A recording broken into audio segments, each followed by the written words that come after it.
Good evening and welcome to Renville County West Jaguar football here on RCW's media feed on YouTube. I'm Dean Rivers with the play-by-play for tonight's football game here on homecoming night as the Jaguars are hosting, the Jaguars from GHEC-Truman. Joined alongside me up here in the booth as always is Gene Alex. Gino, looks like the rain's going to hold off and it's going to be a fun night for football. Oh, it should be, and the weather seems to be really good too. I mean, it's 70 degrees, so can't perfect. complain. Yep. Better than 90 that we had on opening night here just a few weeks back. Definitely a lot better, a lot cooler. That's nice. The wind has even died down just a little bit, which is kind of nice for us up here. And again, at the start of the week, it looked like we might have had thunderstorms tonight, and it just keeps pushing back. And it looks like the rain should hold off till maybe even after midnight. So long after we're gone. Good, dry conditions. The field is in great shape, and we're ready for some football. Again, we've had Jags versus Jags in volleyball, BBE, I believe, in the past, and this will be the first ever Jaguars versus Jaguars a football matchup here in 9-man. Grenada, Huntley, East Chain, Truman in town for this one tonight, and it should be a pretty decent football game. And for the Jaguars, I think it's going to be, for our Jaguars, for when I say Jaguars, I'm going to have to say visiting Jags and regular Jags. Be something to think about. Exactly. It's something that we're going to maybe have to help you out with here tonight. We're in Section 2, and GHEC-Truman is in Section 3. They are 2-1 on the season. They're averaging 32 points a game, giving up 21.3 points per game. They've got wins over here on Lake Okabena Fulda, as well as Nicollet. They lost a tough one to Edgerton, 36-20. Edgerton, I guess you could say, if a like-for-like opponent, handled us maybe a little bit better. I don't know. Either way, Edgerton beat up on both of these teams. I'm not sure exactly if they pulled away late on them. I don't know that, but that's the only like-for-like we got. We know they're 2-1. We're sitting at 1-2 on the season as we finally righted the ship with a 42-16 victory at Madelia last Friday night.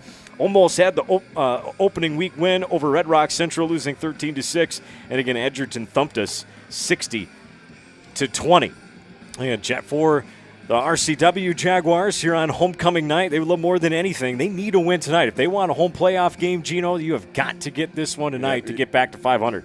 Yeah, and it's going to be a tough tale for them. I talked to a couple of coaches down there on the field, and they got a combination of a few things. They got some speed on the visiting Jaguar team, and they got some size up front. They're going to be big. We're going to have to hold our ground against them guys and try to penetrate and get to the quarterback and running back. that size you're talking about, it's a senior and sophomore. Senior Cole Becker, 6'3", 270 pounds, as well as a sophomore Mason Engel at 6'6", 260, helped leading the way for a name you're probably going to hear quite a bit tonight. Hunter Grathwall, number 1 for GHEC-Truman. We're going to see him get the football a lot. He's looked pretty good in warm-ups, making a lot of one-handed catches. For you Jaguar fans, it reminds you a lot of a bigger Isaac Hain. Yeah, just a little taller. From what we've been seeing in warm-ups for head coach Alex Rordas. But not the speed of Isaac Hain. No. He's fast, but not that fast. Rest of the staff for GHEC-Truman, assistant coaches Josh Peterson, Brian Borkenhagen, Ben Becker, and Clay Brown. Of course, Jaguars are coached by Ryan Hebrink, assistant coaches Mike Johnson, Andy Davis, and Jamie Castillo. You got the starting lineups when we send it over to our PA guy, Craig Winsenberg. Fans, you still have a few minutes to go out and get a barbecue. In just a little bit. Water and a cookie. For right now, we keep it right here, and we're going to get, in the pregame, we're going to get Gino talking to Coach Hebrink before the game, get some keys to the game from the coach and what he feels the team's going to need to do. Yeah, already on the defensive end, that Coach Johnson said it's going to be it's going to be stopping the run and getting around those big guys to get to the running backs and their quarterback. Yeah, and speaking of that quarterback, it's number 7, Jackson Matson. He's a junior, 5'11", 175. They've got 2 5-way starters, and that would be senior Hunter Grathwall. We talked about him just a little bit ago, as well as their quarterback, junior Jackson Matson. Also senior Carter Broodley, along with junior Jaden Bellacourt, and that senior, the big man we talked about, Cole Becker, the 5-way starters for GHEC-Truman. For the Jaguars, we're going to see Jacob Valdivinos on both sides of the football, along with Jack Werdish. No surprise there. Austin Rice, our quarterback, as well as defensive back for the Jags. Wayne Fuentes on both sides of the ball, along with Jacob Savig. And, of course, Brody Block and the senior captain, Jason Jansen. And for our Jaguars, for RCW, the offense and the defense goes through Jansen. Yeah, we got to run the football, control the clock, make it a tight game, just like our first Red Rock Central opening opponent. Keep that game close and come out in the end with victory. It was all Jansen against Medelia, other than the long kickoff return from Javin Mungai. All the touchdowns came from Jansen, whether it be through the air or on the ground. Everything went through Jason. Again, he leads the defense as well. He's got 33 solo tackles, 4.5 tackles for loss. That leads the team as well. And tied for the team lead. They need more of those. Only 1 sack, only 2 sacks as a team. Cole Gullickson has the other one. I'll head down and for the grab RCW Jags. Soon. There you go. As always, we've got our man Al Haney running the sideline camera for us for tonight's game. I've set things up a little bit differently, so hopefully the officials' mic might hopefully come in a little bit clearer. We'll see now that the fans have kind of packed in a little bit. We know that always seems to want to change things once the game goes. Hopefully I had to move the receiver HDMI for Al's sideline cameras. We're hoping that nothing got affected negatively there so far. So good from everything that we've seen so far from that one as I pop it up on the screen for you. And Al will be getting those close-up shots. Hopefully we can get some fun ones with some players coming down the sideline. And we've got Brad Veglin running our main camera for us tonight. That's one you see right there. And I've got that kind of all wrapped up in a clear garbage bag around that camera just in case we get a little bit of rain and light mist. Brad will be okay up in the stands running that camera for us here tonight. And when we need to, we've got the scoreboard right here, as well as a little picture-in-picture. We can do different things for you throughout the night. And, of course, the scoreboard at the bottom of the screen. And hopefully I can remember to update that as we go. This will be just the 3rd time we've used that in our RCW broadcast for football. So I just got to remember to do what I need to do from that standpoint. All right, we got Gino down there. Gino, from what you've seen from the Jaguars, what else are going to be some biggest keys for tonight for the Jags? I think just showing a little different diversity and maybe getting Austin Rice a few passes again. Let's see how we can hold up. If they got bigger guys, maybe they're a little slower, and we can drop back and pass the ball down the field a little bit and see if we can make some plays that way as well. Well, from what we saw against Red Rock Central, we know that protection and opening up holes for an extended length of time was a little bit difficult. Hopefully, it sounds like the Jaguars figured some things out against Medelia and even put up some points on Edgerton. And, again, hopefully they can hold that just a little bit longer, because it seems like that's all we need is just that extra second or that extra couple of inches to open up a hole, just that little bit more, and we could break some big plays. Yeah, we just got to get to the edge a little bit and hopefully break off some big runs. And I think it's going to be sustaining drives and try to eat up some clock. So.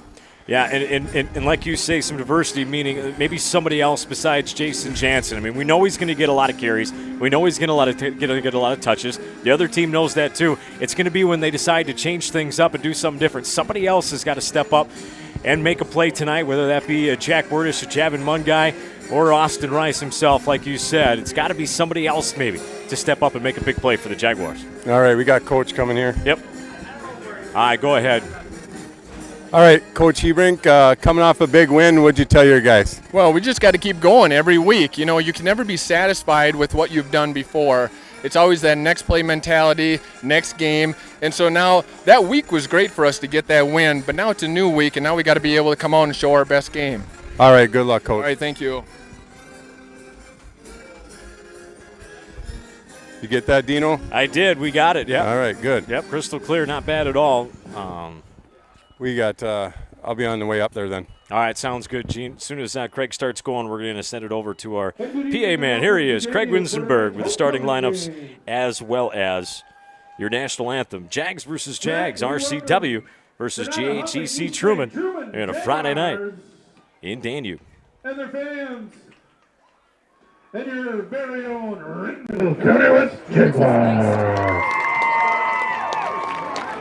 This game is being played under the Minnesota State High School League rules.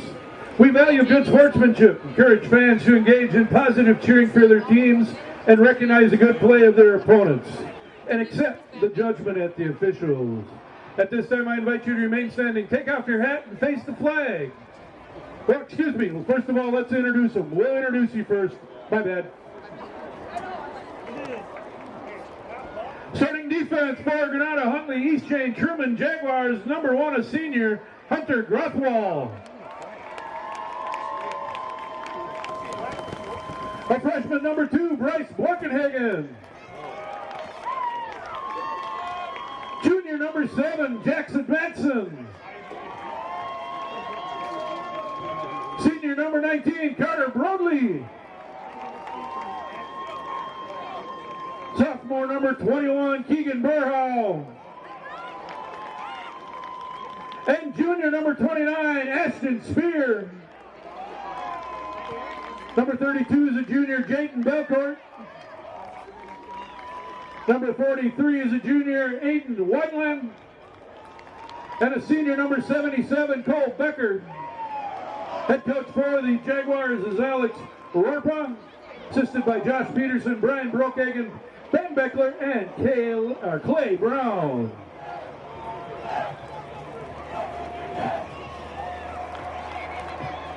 All right, let's meet your starters for the offense for your own Ringville County West Jaguars. At a wide receiver, junior number 1, Joe Valdinos. At a running back, a senior number 4, Jack Werdish.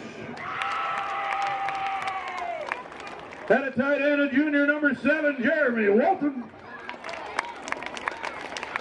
Your quarterback tonight is a junior number 9, Austin Rice. At a guard, a junior number 22, Wayne Fuentes. At running back, a sophomore number 25, Jacob Savick. At another running back, a senior number 34, Jason Jackson. On the line playing center, a senior number 58, Caden Arterburn. And at the other guard, 5'11", junior number 98, Brody Block. Head coach for your Jaguars is Ryan Hebrink, assisted by Mike Johnson, Andy Davis, Jamie Castillo. Managers are Zach Gustafson and Eliza Egri. All right, this time, if you take off your hats.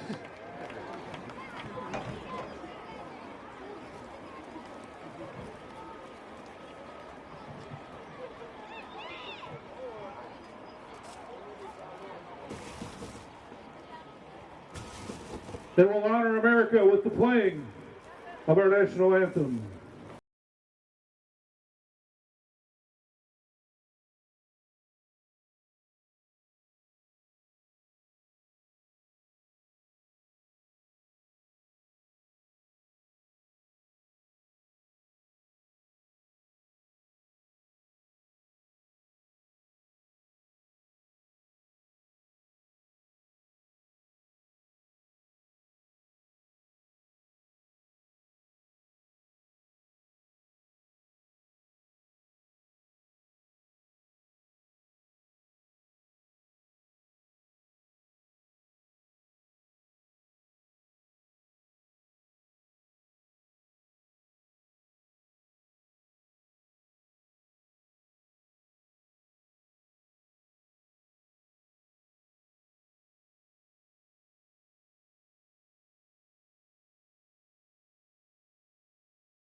When you take that field today,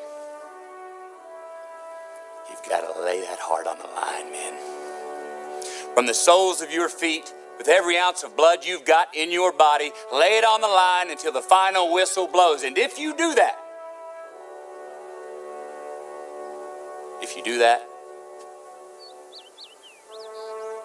we cannot lose. Are you ready for a war?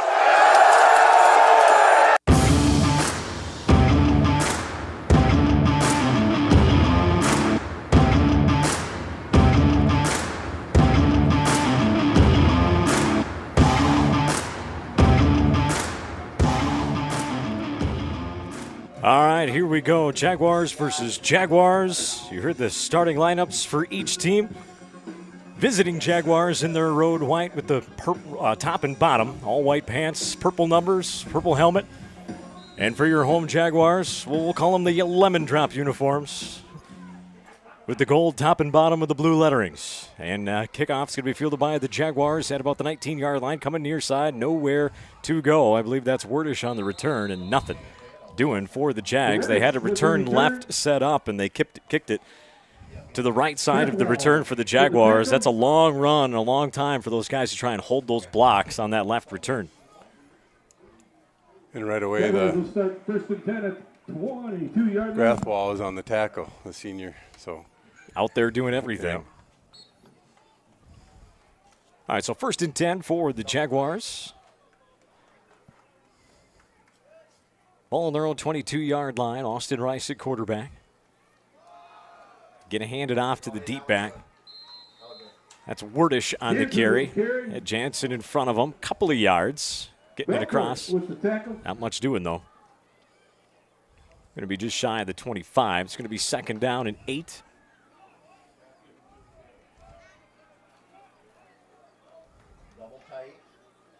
Offense comes out with 2 tight ends, 1 receiver on the far side. Austin Rice out of the shotgun. Jansen to his right. Wordish the deep back. And it's going to be an option play. Rice decides to keep it and got wrapped up by a big arm. Gene, we talked about him in the pregame. Cole Becker wrapped that arm around him and stopped him from going anywhere. Yeah, but Rice made a good, quick decision and got upfield and got 3 or 4 yards on that carry. So that'll bring up 3rd down and 5 here for the Jaguars.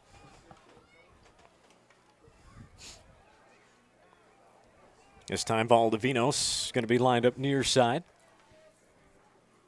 Again, 2 tight ends in there for the Jags. Wordish the deep back, Jansen to Rice's right. They're looking to throw. It's going to be a screen to Jansen, and it was read all the way. Rice's pass completed to Jansen. By GHEC-T. Takes him down so 4th down.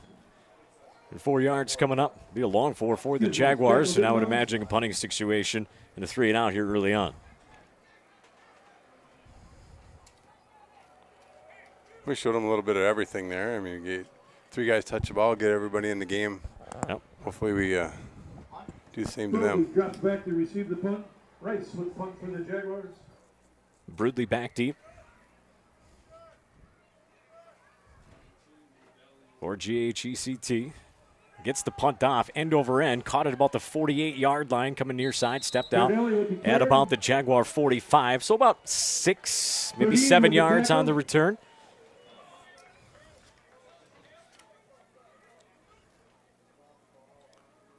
Granada Huntley East Chain. Truman will take over at the 49-yard line. 46, excuse me. And we're going to call them the Purple Jags with the number. Sounds better than White Jags. We'll go Purple Jags. I like purple better. I'm sorry, dude. Oh, you're good. 1st and 10 from the Jaguar 46-yard line. The lemon drops. Jags blitz on the first play. It gets picked up. Nice open field tackle on the outside made by Austin Rice on Grathwall. Got back to about the line of scrimmage. Maybe gained no gain on the play. Maybe half a length of football at best. It'll be 2nd down and 10. Good open field tackle there from Austin Rice.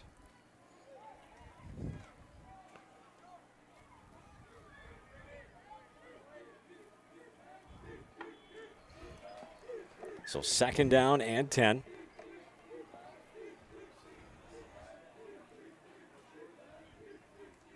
And it's going to be a handoff. Grathwohl going the other side. Now cuts it back into the middle. Cuts it nice. Couple of moves, and he's got the sideline and a first down run.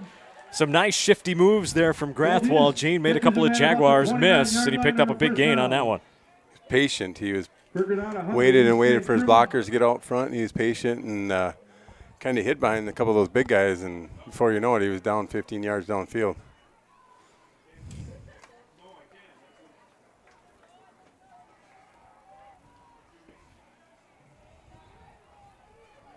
So first down and 10 now for GHEC. Jags showing blitz again. Jansen will come right up the middle, and did he get one of them to jump?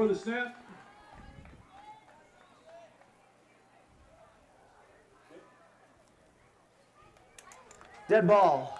False start. Number 77, White. 5-yard penalty. Repeat the down.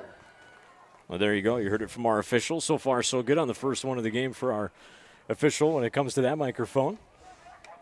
That's good to see. Our referee is Bruce Wenlent. Sorry if I butchered that name, but so first and 15, looking to throw this time. Look, a quick hitch on the outside. It's going to be thrown a little bit too wide and incomplete. I did see that he had a pretty good arm on the when he was warming up. Quarterback Manson.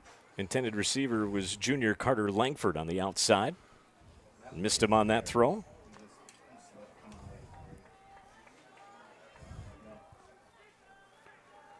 Second down and 15.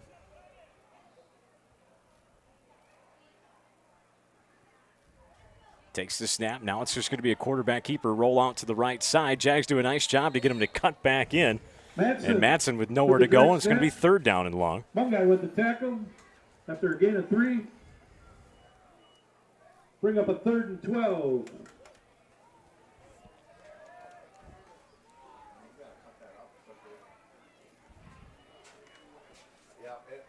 There was 5 yards there. It was like right next to him. So third down and 12.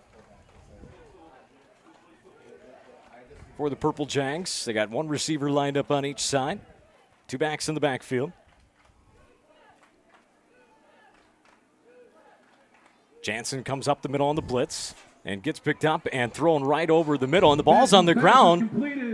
I think they're going to And call is it it a a fumble. fumble? Jaguars recovered it. So it's like, what, 4th and 1? 4th and 1? They bring up a 4th and 1. 4th and 2. He threw the puck like it was a fumble, but it wasn't. So they're going to say no fumble. 4th down and 2. 4-down territory, obviously, or GHEC.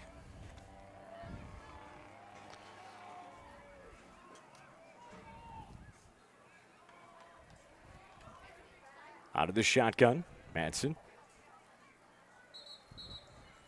Jags are showing blitz on the outside with Wordish. We're going to get a false start penalty. Once again, flag Make it 4th down and 7. False start. 71 offense. Repeat the 5-yard penalty. Repeat the down. So 4th and 7 coming up. 7:22 left here in this first half.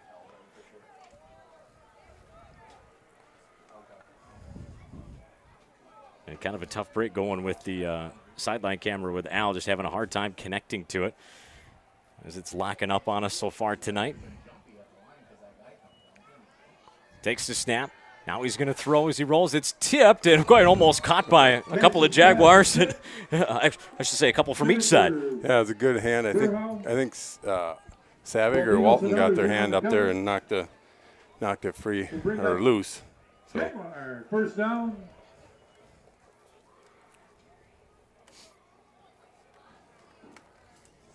So the Jaguars turn him over on downs.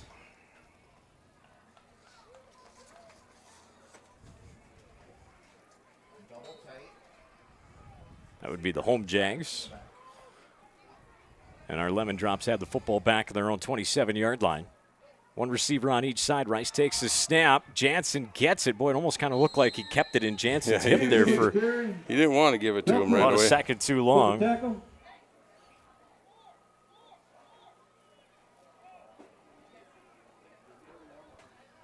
Gain of 4, though.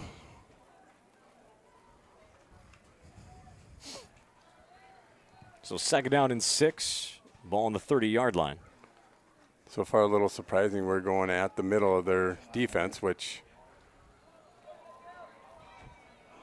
trying to go strength against strength, which that shows confidence in the boys. Jansen the lone back. One receiver on each side here for the Jaguars.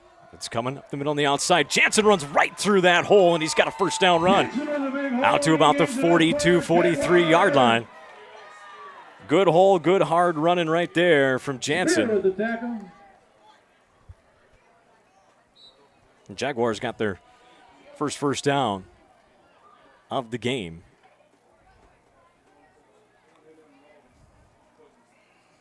A big hole there.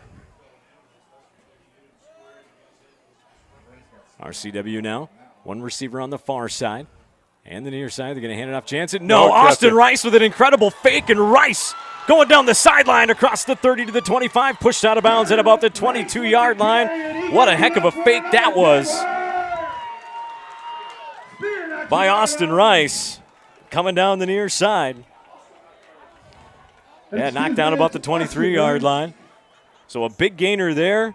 Nice read by Austin Rice. Yeah, The Jaguars needed that big play. Yeah, we're waiting for that to happen. When he's always been giving it to the big guy and pulled it out that time once. Right. Good fake. So 1st and 10 from the GHEC 23-yard line. They hand it off to the big man Jansen. He's met by Jansen with the carry. a few purple Jags down on that line. And Engel in on the tackle. And Engel and company in on that stop as he swaps with Becker. Trade one big for another.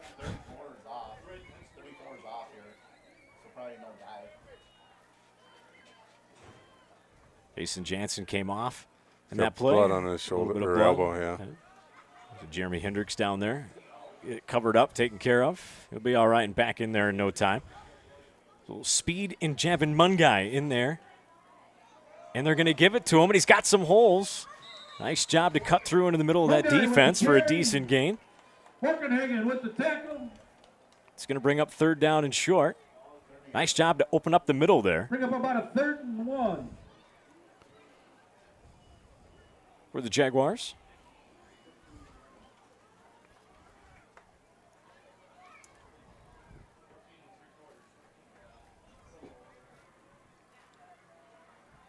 Valdivinos lined up near side. Mungai far side. Wordish the lone back behind Austin Rice. And he's going to give to Wordish and nothing doing in that wall. He might have got the first down, though. It's close. Wordish with the carry. Repolo with the tackle.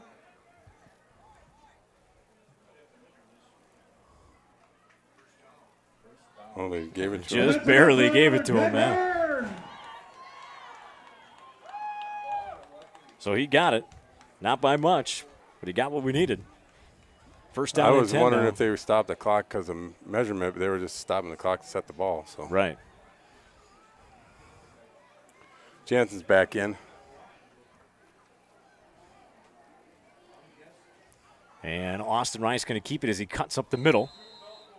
Rice with the carry. Belcourt with the tackle. Picked up about 4 yards on that keeper. And again, Gene, we like that. Good quick decision there. Decision. Cut it up, take what positive yardage you can get. And he picked up short 5, long 4. Brings up 2nd down and 5. Isaiah Botella just checked into the lineup.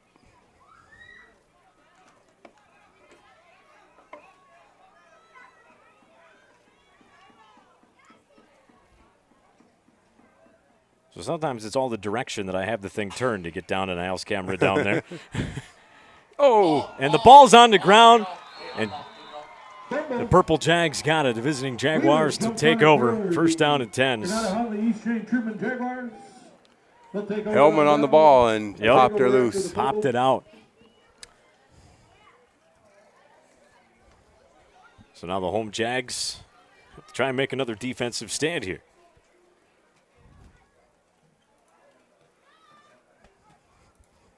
Just a reminder that we do have the chat line open on our media feed. Let us know where you're watching or listening in from. Doesn't matter which side of Jaguar fan you're on. 1st and 10 from their own 13-yard line. It's going to be a handoff. Grathwall, and he's got an opening, and now he's got the corner, and it's off to the races. Mungai going to chase him down. He can't get him. Finally, a touchdown-saving tackle made by 21 for Dean on the stop. Good hole, good opening. 45-yard pickup there.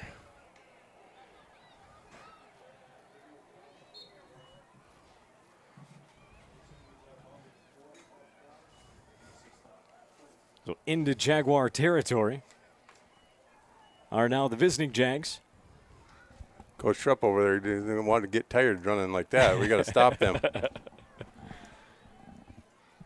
He's got a tournament tomorrow. That's right. 1st and 10 on the 40. Takes the snap, fake handoff, now rolling near side, pump fake. Now does throw, and he's got an open receiver. Coming across the field. Whelan. Molinos with the tackle.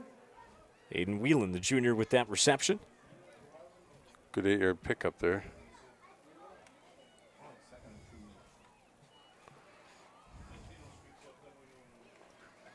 Second down and 3 now. They're picking on you over there. That's okay.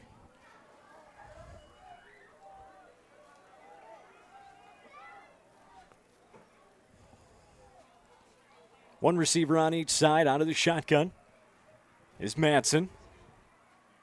2 running backs to his right. Fakes left. Now it's coming back here near side. Jaguars there. Now he's got to cut back. Nice spin move. Madsen with the carry. Came right off that tackle attempt. Jacob Savick thought he had him dead to rights, but he spun right off that tackle attempt. To pick up that first down. It was a nice run there for the quarterback, Madsen. RCW Media TV. Just search RCW Media on YouTube. You will find them.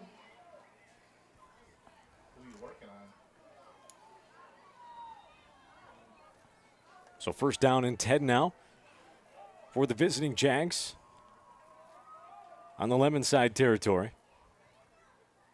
2:40 to go here in the first quarter. Jags showing blitz. They time it right. He gets the pass off, though, to an open receiver on the far sideline as he tiptoes over there. Pass is caught by Shell. One guy on the cover.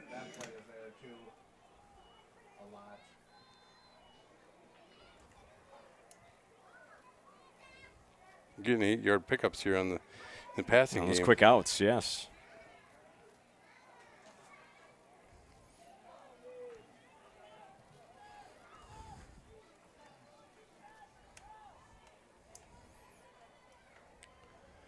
We blitzed a couple times there, and we haven't got there, so we got to either get to the quarterback or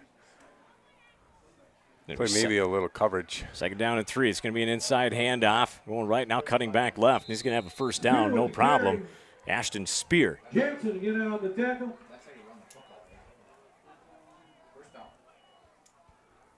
With that first down carry. First down from the 14-yard line. So 1st down and 10 now for GHEC-Truman. And 2-1 on the season. Looking to get to 3-1. Hometown Jags trying to get back to 500.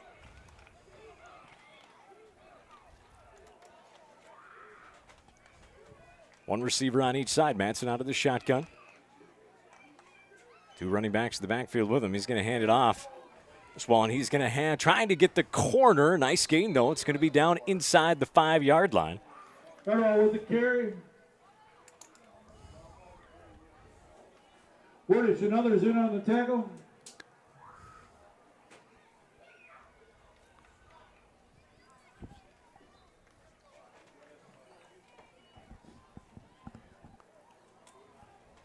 Mostly counters getting to the outside. We got to come up the field a little more.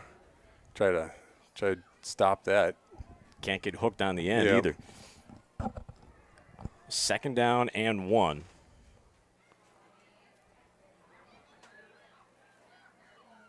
Big snap, going to hand off to Grathwall. Going forward, ball's on the ground. They're going to say he was down. Ooh. Wow, I don't see very well. It's no secret, but to me it looked like he was still up. It's too bad we don't have Alscam working down there right now, because I've been trying to get it going so far this whole first quarter and just struggling to get it to connect. Was it working in pregame? Up close it was. Inside the 50s for some reason. It's just not wanting to get in there and stay in there.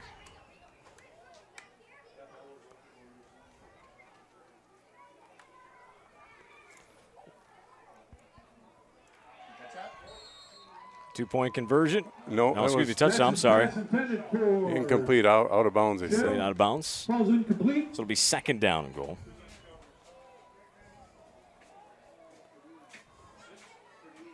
On the coverage.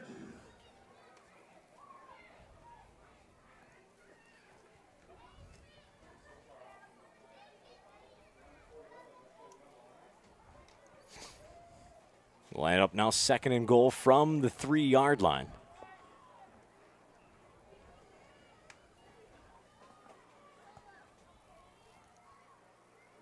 Madsen out of the shotgun, takes the snap. Looking to keep it himself. Side shifts around one Jaguar, and he puts it into the end zone for the touchdown. Gets in for a touchdown for Granada Huntley, GHEC-Truman Jaguar. So 6-0 here with 1:10 left. Here in the first quarter, as the visiting Jags strike first. You can catch that at the quarter break. Also concessions here, pizza, popcorn, all kinds of candy. Couple at the PTO group.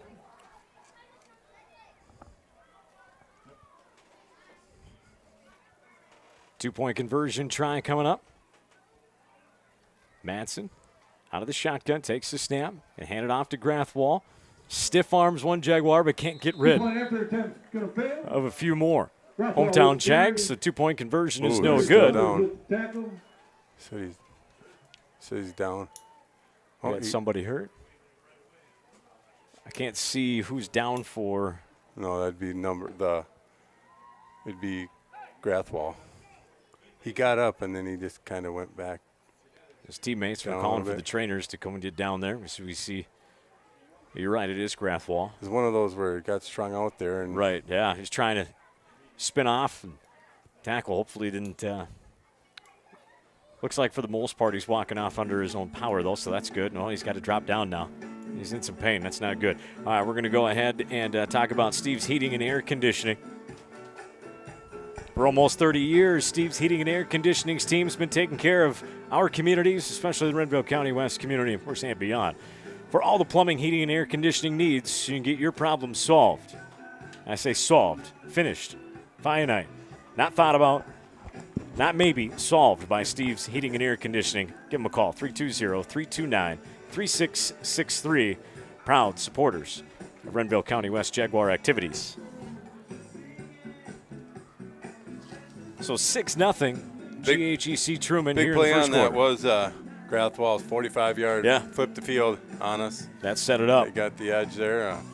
And then after that, it was little things here and there, and they kind of moved it down and scored. But we had a couple chances to stop them. You can make some adjustments on that and come up the field like that two-point conversion and maybe make them switch to something different.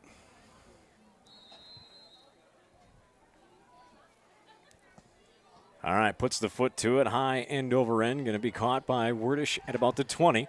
This time he's going right side, but nowhere to go. Good coverage once again for Truman. Grenada, Huntley, East Chain, whatever you want to call it. Yeah. Everything. The medley. Oh, Jaguars. They lead 6-0. They need to put another good drive together again. I mean, they had a good drive going. They coughed the ball up on the 14-yard line. Take it down, put it in, and take the lead. Well, I think Al found the sweet spot down there. Oh, and I say that. Now it's going to freeze and lock up on him.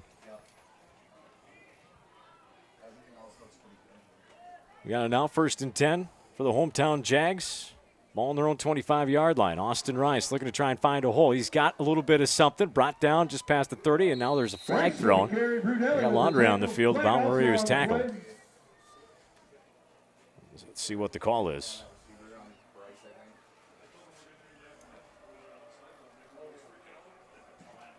Let's see what we got here.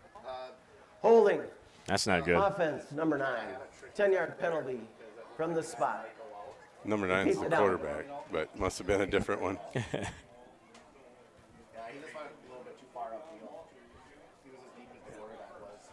So it was a nice gain. It's going to be negated by 10-yard holding penalty. They must have, yeah, I don't know if it.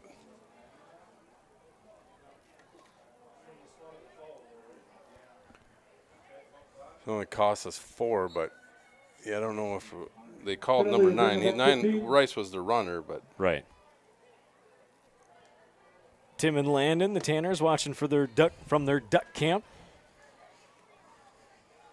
in Herman, Minnesota. 1st and 15 for the Jaguars on their own 21. It's going to be a handoff Jansen. Jansen trying to make a cut, trying to go somewhere. Finally falls down forward, but not much doing on that first down carry. After the penalty, it's going to be 2nd and long.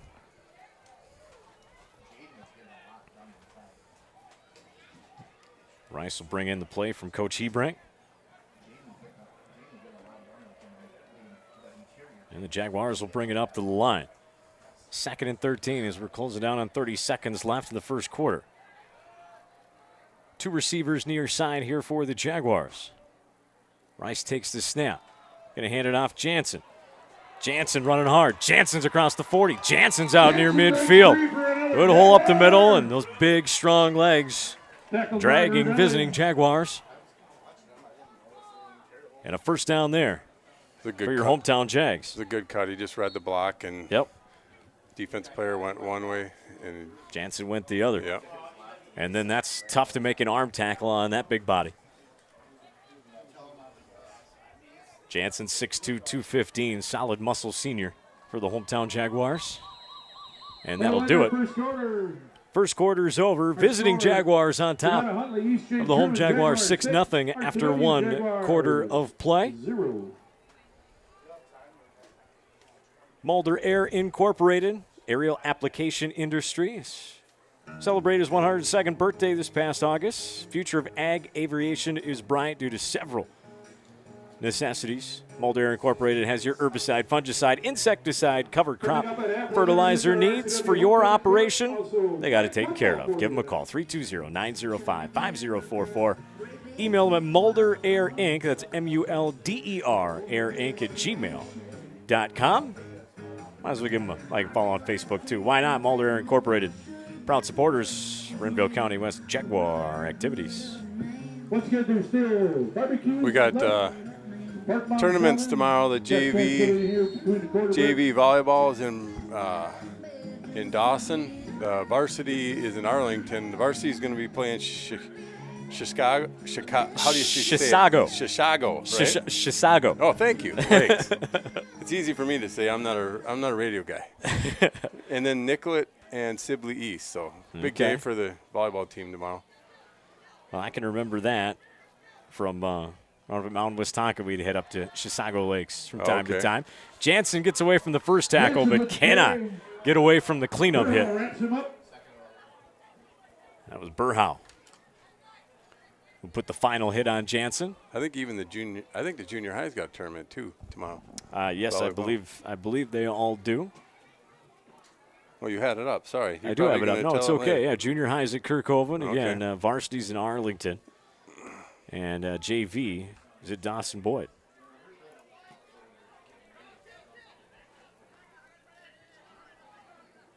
Second down and 10 for your hometown Jags. Now going left to right here in the second quarter, trailing 6-0. 2 receivers to the far side. Rice takes the snap. Hands it off to Werdish. Werdish with a nice hole. Werdish still on his feet, trying to spin off it. Now going backwards to the sideline. Are they going to give him forward progress, though? That's a good run. Yeah, it is. 6-yard gain. Hard-fought run. Third down and 4 coming up for the Jags.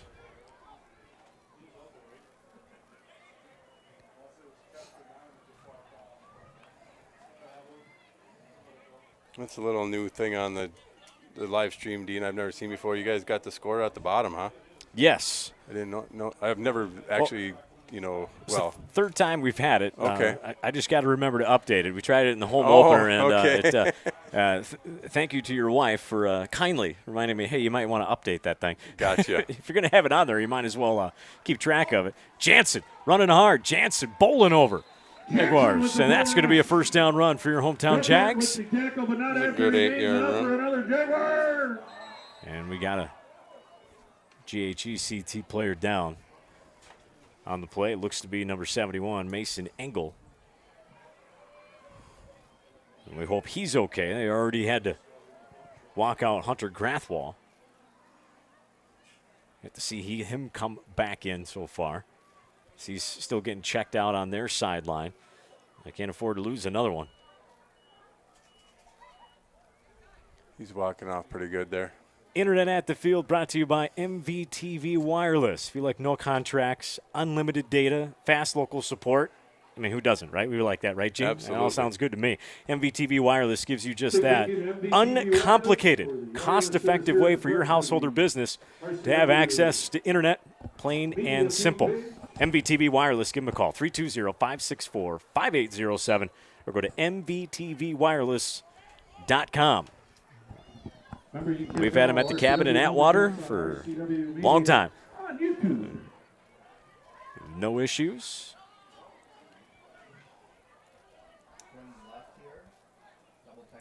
So first down and 10.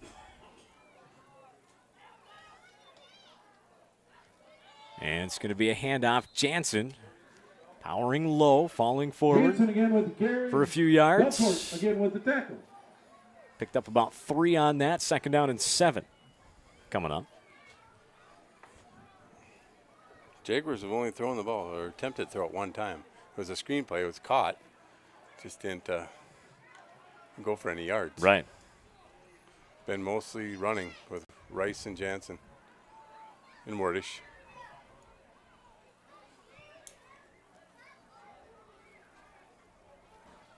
And it's going to be, it's going to be a give to Jansen. Left side, trying to break off it, but can't do it. Picked up just a couple more.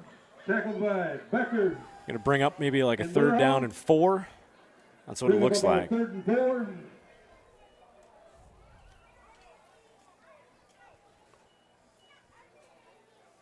Nine, 12 and counting here in the second quarter. Visiting Jags on top of RCW as Austin Rice gets the call. And Coach Hebrink back into the huddle. Third down and 4 coming up. We're getting in the visiting Jags territory. Valdivinos and it looks like Jansen lined up near side as receivers. Wordish, the lone back, behind Austin Rice out of the shotgun. Rice takes the snap. He's going to pitch it to Wordish. Wordish breaks off the first tackle. Trying to get in front of that blocking, can't do it. Got to about the 30-yard line, so where they're going to mark it. So it's going to be 4th tackle after short gain. and 3. So he didn't get much. It looked like when he broke through initially that maybe something was going to be there, but Yeah, they're great job by the DN to read the play, force him to pitch it, and the rest of the linebackers pursued and got there Yep. for just 1 gain, 1 yard on the gain. It's a big play here for the Jags. 4th down and 3, and about 8 minutes left here in the first half. Rice takes the snap. He's going to go to Jansen. Jansen leaning forward hard. There's a flag that came in. Face Flag mask. on the play. See if the hometown Jags get a gift here because he was short. With the tackle.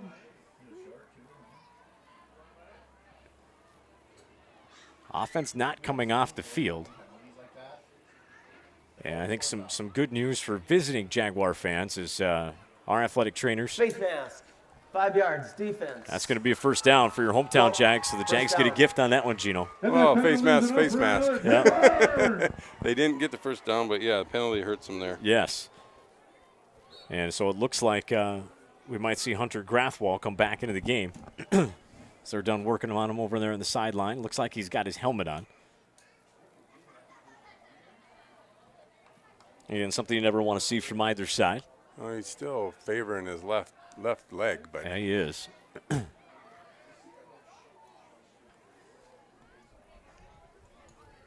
And now for our Jaguars, Brody Block comes out.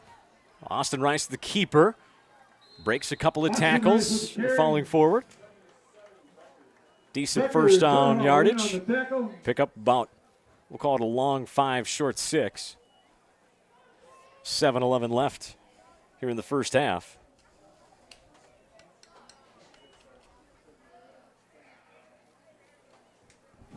Jaguars got to do something here to get the crowd in the game. Yes, they do. Yeah, it's been very quiet. It's fully packed here on homecoming football night. On our side, see GHEC-Truman's filled up the small bleachers on their side. We even got cheerleaders. Gene. Yeah, I saw that. First time we've seen that. Yeah. Oh, Jansen still powering forward. Wasn't going to be denied there. Takes it to near the 10-yard line. It's another first down for your hometown Jags.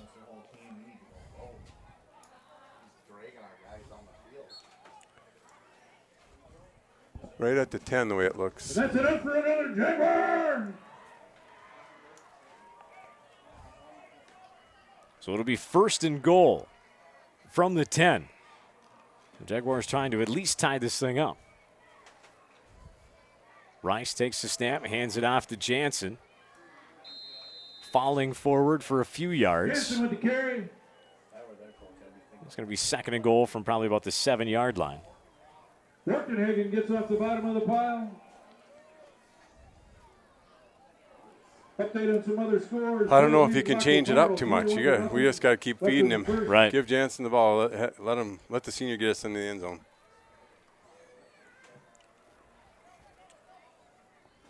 Right when I say that, they line them way out right. Yeah, exactly. Why? That's why I'm up here. And Austin Rice is looking to keep it. He went nowhere, Gene. Rice with the carry. Hit and popped. Borkenhagen. Field by Belcourt. Third and goal. Thought he had something in the middle there, and it closed up in a hurry. Yeah, I didn't see. I don't think the pitch was there either. Well, and at that rate, then you just keep it, tuck it, and you go to the next play. If he breaks that one tackle, he did have it to the far end of the end zone, but yeah, if the pitch isn't there, you definitely don't want to try and make that down here because you want to score. You don't want to have a turnover here. Now they're going to go to Jansen. Jansen trying to run hard forward, bowls over a few guys, gets inside the 5, but again, just a couple at best, Gene. It's going to be fourth and goal. Bartroff with the tackle. With 4:38 left here in the first half. Well, it looked like there was a bigger hole than that.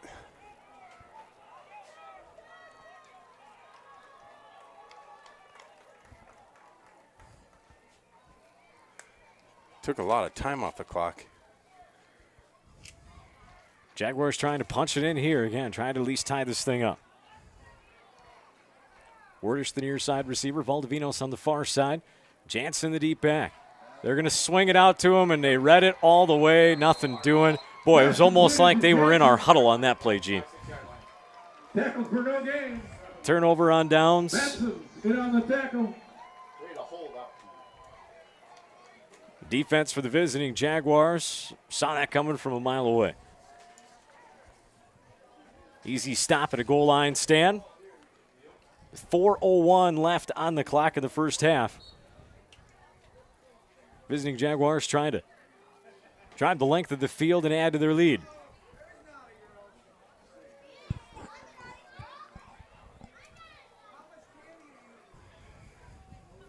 I got to hold him down there. Madsen out of the shotgun. Looks like I see Grathwall to his right.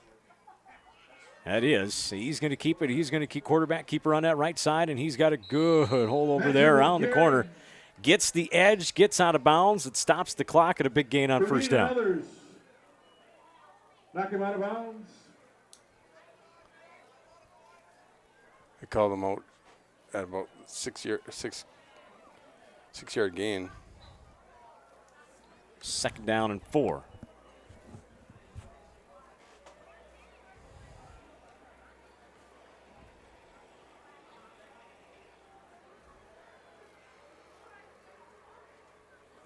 Madsen out of the shotgun. One receiver on each side. Grathwall to his left. Takes the snap, looking to come near side, looking to throw.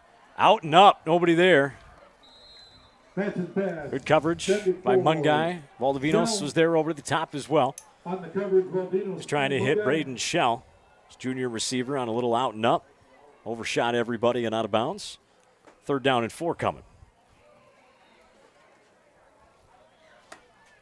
Good job for Mungai staying home on that play.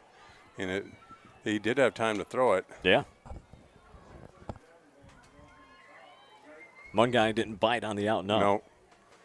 With him the whole way. Mungai with good speed.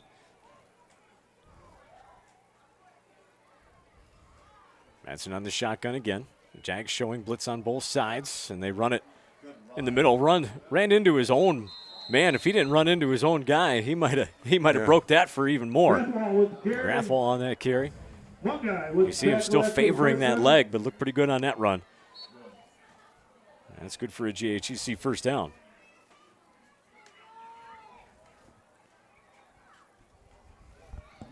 .330 and counting. Catch him in the backfield there, and like to see what kind of play they would, if they would have punted or deep in their own territory. Would have been nice. So 1st and 10 from their own 23-yard line now. Same formation. Madsen takes the snap. No, it goes off his helmet. No, a dead ball penalty before the snap. Jaguars head over the neutral zone. No, or false start. False start. Offense. Repeat the down.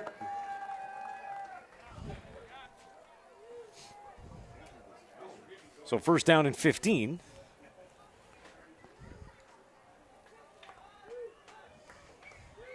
That's kind of what hurt them in the visiting Jaguars on their first drive. They had 2 penalties. Stalled it out. 6-0 the store. Home Jaguars need to take advantage of that. Yes, they do. And now snaps on the ground. Madsen picks it up. Now rolling to his right, telling his receiver, get downfield. Lofts it up. And good coverage downfield as Mungai knocks it down. That pass was intended for Langford. Batted down by Mungai.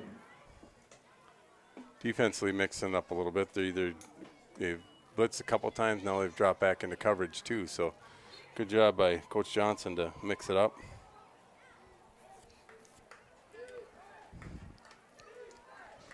So 2nd down and 15 coming up from their own 18-yard line. Again, one receiver on each side for the visiting Jags. Madsen, the quarterback. Running back to his left is Grathwall. And to his right as well. Takes the snap, can hand it off to Grathwall, going right side. Jacob Savick gets a stop in the backfield. Savick with a big play.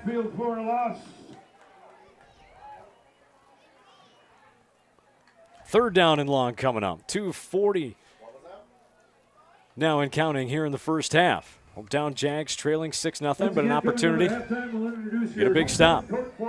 Also, flag football. Good to see a sophomore getting up there making a play like that. Yeah. Start making your way to the. Again, the homecoming court will be announced at halftime. And we'll also go down and talk to our homecoming king and queen, Kincaid Hendricks and Queen Emily Lippert. And now another bad snap. He's back at his own goal line, just heaves it downfield, overthrows everybody, but that's a smart play by Madsen. Pick it up, heave it out of bounds. You know you got a receiver down there. He was on the 1-yard line. Exactly. Yeah, he had to get rid of it in a hurry.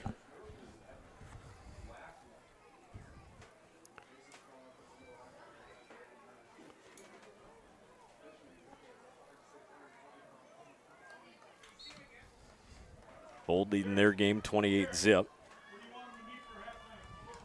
And a punt, kind of just a knuckleball, going to bounce it about the 43. And Valdivinos just gets out of the way, yeah.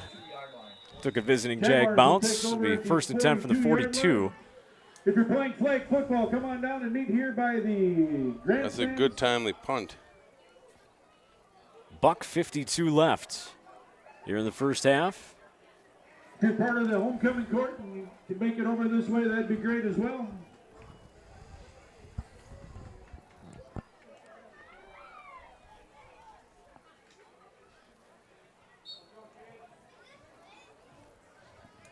First and 10. Hometown Jags on their own 42 now. 4 wide receivers out there. First time we've seen this. 2 on each side. It's going to give to Jansen in the middle, and there was a big hole there. Jansen still on his feet. Jansen still on his feet. Deep inside. Edward Terricory down to the 30-yard line. Barnelli with the tackle, and that's enough for another Jaguar. About a 30-yard run right there, Gene, on that burst from Jansen. And your hometown Jags needed that play. And rumbling like a dump truck out there.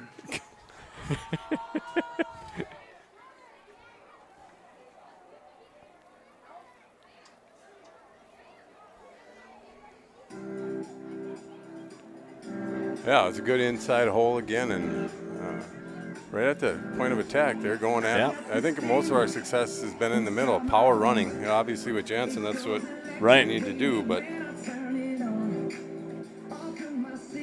Jaguars line comes up, gets their spreads. Rice will be out of the shotgun. First and 10 now from the GHEC 30. 1:43 left in the first half. Trying to get down and tie this thing up, maybe take the lead on a 2-point conversion. They go to Jansen again. He bounces left this time. Flag in there, and I think we got a hold, Gene. Block in the bag. Gene says it wasn't a hold. replay that. Too late. I got to hit it quicker than that. He just turned the guy is all he did, but the officials Holding. thinking otherwise. Offense. yeah, number they get paid 21. for it. I don't. 10-yard penalty. Repeat the down. Boy, that silenced things here pretty quick, as that negates the big run from Jansen.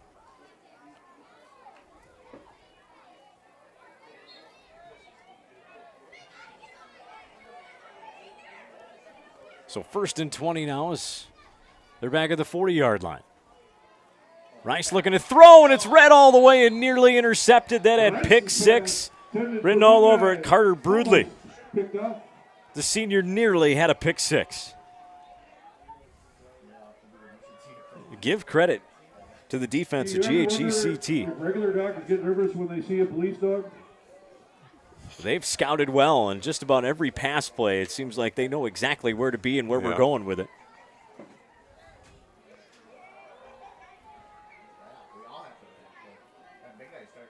So second and 20. And 4 wide receiver set. Now a pump fake. Now Rice going to deep, and he's got a man open. Valdivinos with the catch downfield. That's going to be a Jaguar first down. As they get it in the red zone inside the 20. Kessler with the tackle. They're going to get up quick to the line. Jaguars going to hurry it up. Clock is running. Jaguars still have all 3 timeouts, if I'm not mistaken. Again, 4 wide set. It's been working on this drive. They're going to go to Jansen. Jansen in the middle, falling forward. Jansen with the carry. Belcourt with the tackle. And there's the first timeout for the Jaguars as Jansen picks up about 4 on that first down run. 1:08 left. There you go, Kincaid. Sammy H2O watching in, cheering on the Jaguars. Jimmy Jones from White Bear Lake watching in. Again, go ahead and let us know where you're tuning in from. Minor Renville County West is hiring. Come be a part of the RCW team. 1-act play director, long-term kindergarten teacher, custodian, sub-paras, sub-teachers. Paras, get a hold of Tara Hendricks. You got a lot of options here with 2 timeouts left. You can do a lot of different plays here. I think you still got to try Jansen one more time here, get it into a third and really short. Maybe you can take a chance then. Or absolutely. Coming out of a timeout, they're going to once again. I'm going to go with Jansen out to the right again. I know what I'm talking about. Get my hands clapping. You got this. 1:08 left in the first half. Hometown Jags. Rice Going far side. He's got Wordish. Oh, Did he get 1 foot in? No. Incomplete pass. It was there. If he had hung on to it, that was 6.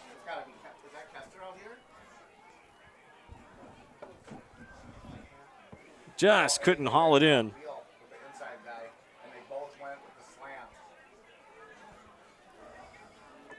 Usually Jack will come down with that catch. Good play call. Good pass. Just missed it. You know they're going to want that one back. 3rd down and 6 now. I might do the same thing. Jansen and Wordish lined up as receivers near side. Rice looking like he's going to come that way.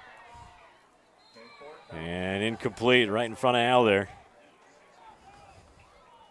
Looking for Wordish. Falls incomplete. We'll bring up a 4th and 6. So now 4th down. Jags trying to get creative down there.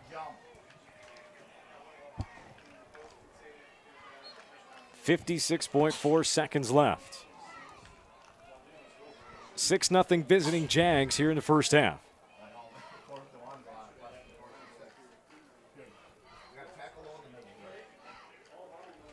Two receivers lined up to the far side. Valdivinos and Mungai. Wordish and Jansen near side. Rice takes the snap. Pump fake. Now he's going to run. Rice has got an opening. Rice powers forward. It looks like he's got enough for the first down. Let's see where they mark it. See if we can catch the tail end of that.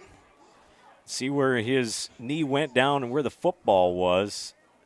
Boy, it's hard to say if the leg was down. He was falling. He was on his back, so the knee didn't touch. And he's going to be short, Gene. And it's going to fall short. It'll be 1st and 10 for Granada. I think they're going to measure it. They're going to measure, but I'm looking right. Good measure. I'm looking right down the screen here, Gene, and it looks like he's short. Yeah, I think that was a bad spot. I mean, because he was going down with his back, so none of his elbow or knee didn't touch when the contact was made. And it's going to be 1st down, Huntley. Yeah, I think that was a bad spot. When you looked at the replay, it didn't look like any knee or anything was down as he was falling backwards. I think Huntley caught a break there.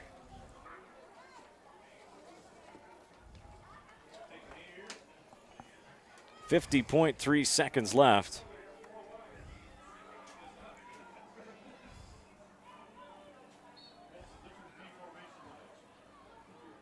Hey, even you fans chiming in at home, all could see it. Bad spot. Got to play defense, though. Got to get a stop. Keep it just a 1-score game going into halftime. Looking to throw. Has a man, and it's caught. Inbounds. Matson with a nice throw. 44.1 seconds left. Mungai and Wordish in on the coverage. 1st down for Granada Huntley, East GHEC-Truman.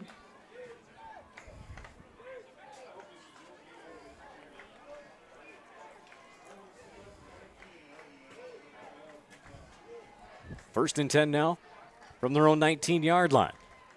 They've got a 4 wide receiver set, 2 on each side. Grathwohl to the left of Matson. Now they send a man in motion. They're going to give it to him on a jet sweep near side. Now he cuts it in the middle of the field, and the Jaguars are right there to greet him. Not much doing on that run. That's where you're hoping and looking to get the corner, get around the edge. And if you don't get it, you run out of bounds. Instead, 36.6 seconds left.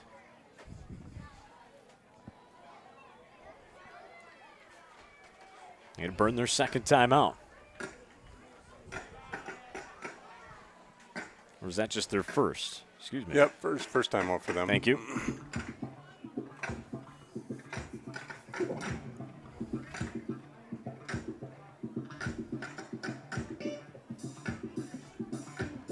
Yeah, at halftime, be fun to interview the King and Queen. King and Queen.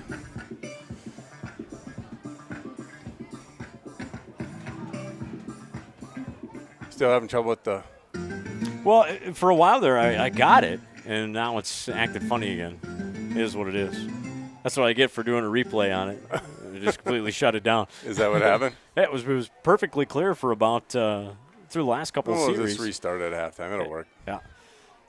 Bad connection somewhere. Well, I did things a little bit differently up here this time, and it's affecting the sideline camera with Al. It fixed our official microphone issue, but it created another issue in a different spot. It's usually how it works. You fix one thing, and then something else goes wrong. Dead ball. Start offense, number 71. Penalty. Repeat the down.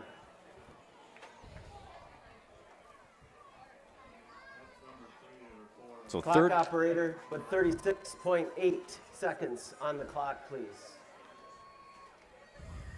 Let's see, there I suppose it's a spot where the officials are happy to have a little microphone to be able to talk to the guys up here.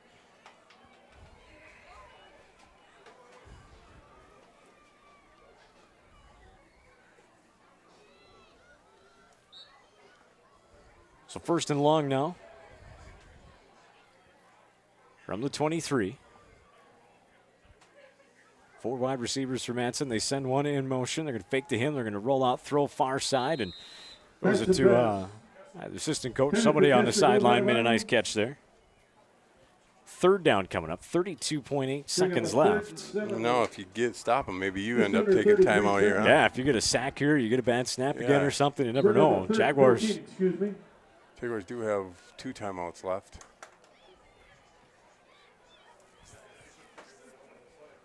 You never know, too. It could be just a bad connection or a bad cable down there.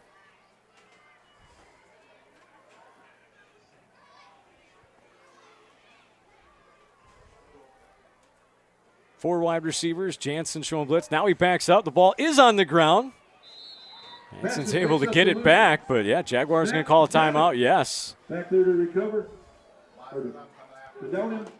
So the Jaguars get the stop. It's going to be 4th down and long. 26.7 bring up a 4th and 14 seconds left.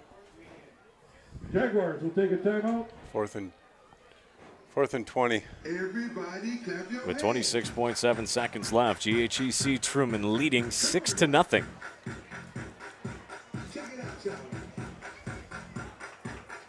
Here just before the half.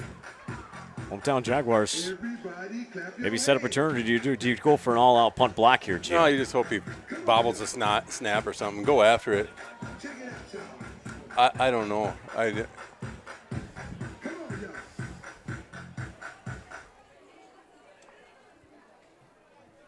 Yeah, I think he tried to go after it. I think you do too.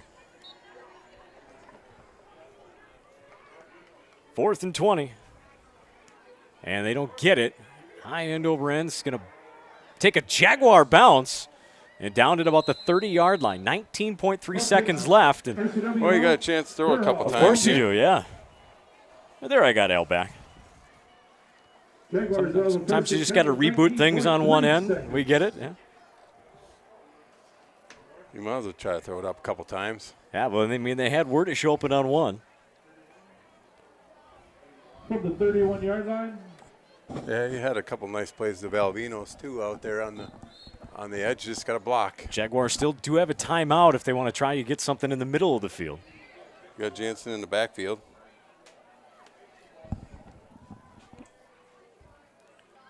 And now they didn't have enough guys out on the field there. Finally, Brendan Peterson gets in there.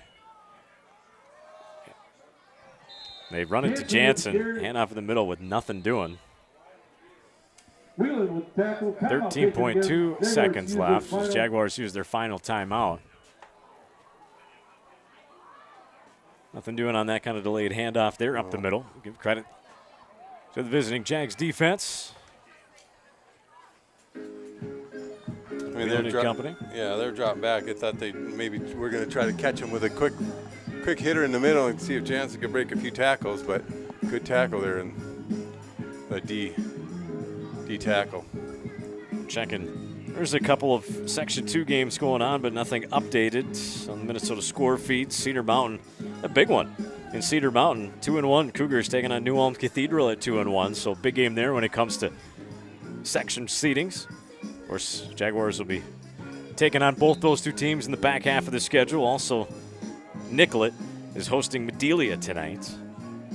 And of course, we want to make sure we at least stay ahead of Nicollet. Right now, Red Rock Central currently sitting in the top of this section. Second down and 10, 13.2 left. No timeouts left. Austin Rice flushed around. Now heaves it in the middle of the field for Mungai. It was in his hands, and it popped out. He catches that football and falls down. He's in the end zone. He had him. He missed him. Well, I shouldn't say he missed him. He hit him. Yeah, he hit him. You know Mungai wants that one back. 5.9 seconds left here in the first half.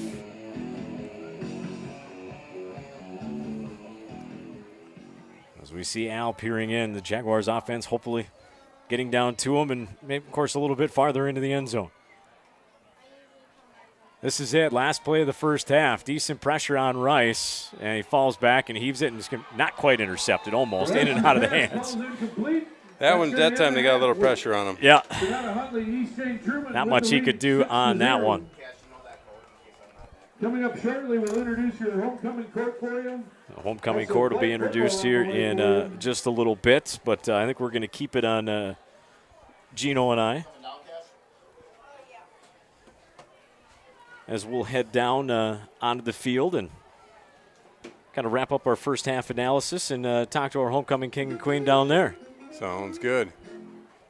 So we'll get Al. Al, what we're going to do is we're going to meet him kind of right at about the 50-yard line. So if you want to set up there. And again, thankfully in that spot, so it'll be nice and close. I'll make sure that it's going to be good right there, and it looks like it's going to be just fine. As we'll get Al. I won't be able to make any adjustments, so we're just going to trust that it's going to be good as he's got us. We'll wave to the camera. Gene's hiding in between the windows right now because he's smart. He doesn't want his ugly mug in there. Well, it's on there. It's on there enough, right? Yeah, it is. Yeah, okay. So your hometown Jaguars trailing 6-0 at the half here on homecoming night, but not that we haven't had our opportunities. We knocked at the door a couple times, so we give credit to the visiting Jaguars. There's been times where it seems like their defense has been inside our huddle. Yeah, Jansen's got unofficially 100 yards rushing right now on 15 carries. We just haven't been able to find the end zone. We had one pass for Valdinos for 25 yards, but other than that, I mean, they've done a good job of stringing us out. Our defense is keeping us in the game here. We only gave up 6. We've had a couple bend and not break times, and so it's been an interesting first half. Yeah, and defensively, we gave up some big plays to Graffall, but it almost seems like kind of when he went down with that injury, that kind of really slowed things down for their offense. For them, it was going through him on that one scoring drive that they had. He had unofficially was up to 81 yards, and then his last run was a negative. So he was leading the way, and then he hasn't really touched it. They've been giving it to Madsen the last few times, and he's got 5 rushes for about only 10 yards, but he's the quarterback, so he's got a -8 one in there. But I think we're going to go down. Okay, let's head on down there right now. Yep. So give us a minute. We'll turn the mics on, and we'll head down and talk to our king and queen.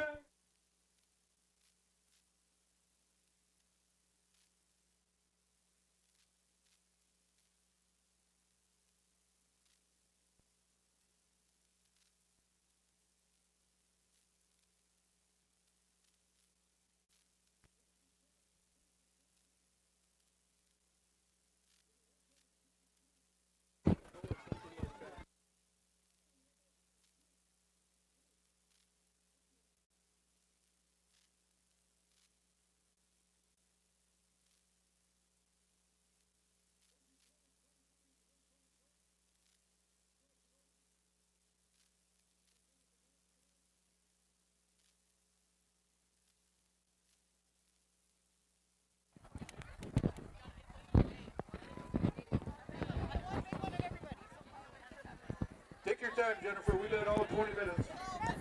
As you see our 2023 homecoming court. What is Luke names today? Everybody look at Jeremy. Gino, this is the first time I've ever ventured out of the booth. Oh, there you go. Something new for you That'd be too. a first huh? time for everything. Al, you were down there right on that spot. What did you see? His knee didn't go down.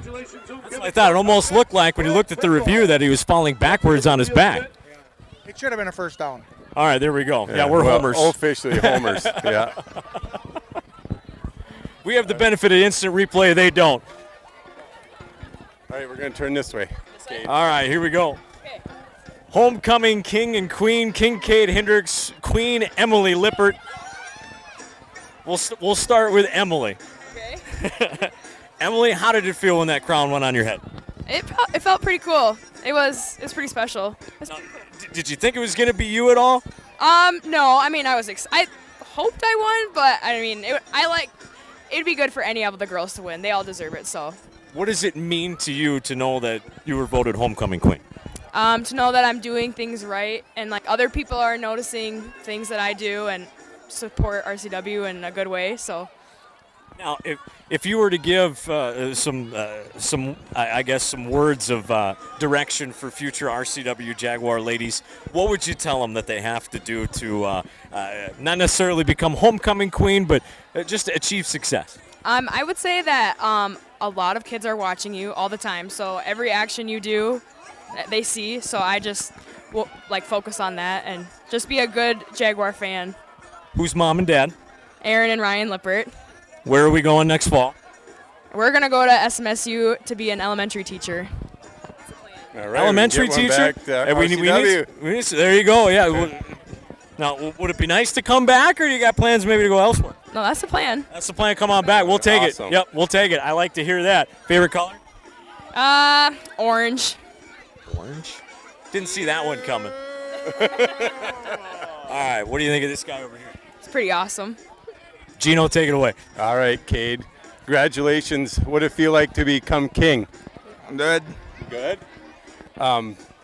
When it happened, were you excited? Yes. How'd your mom and dad react? Attitude. Well, it's always exciting to have you at games. And what's your favorite cheer at our home volleyball games or football games?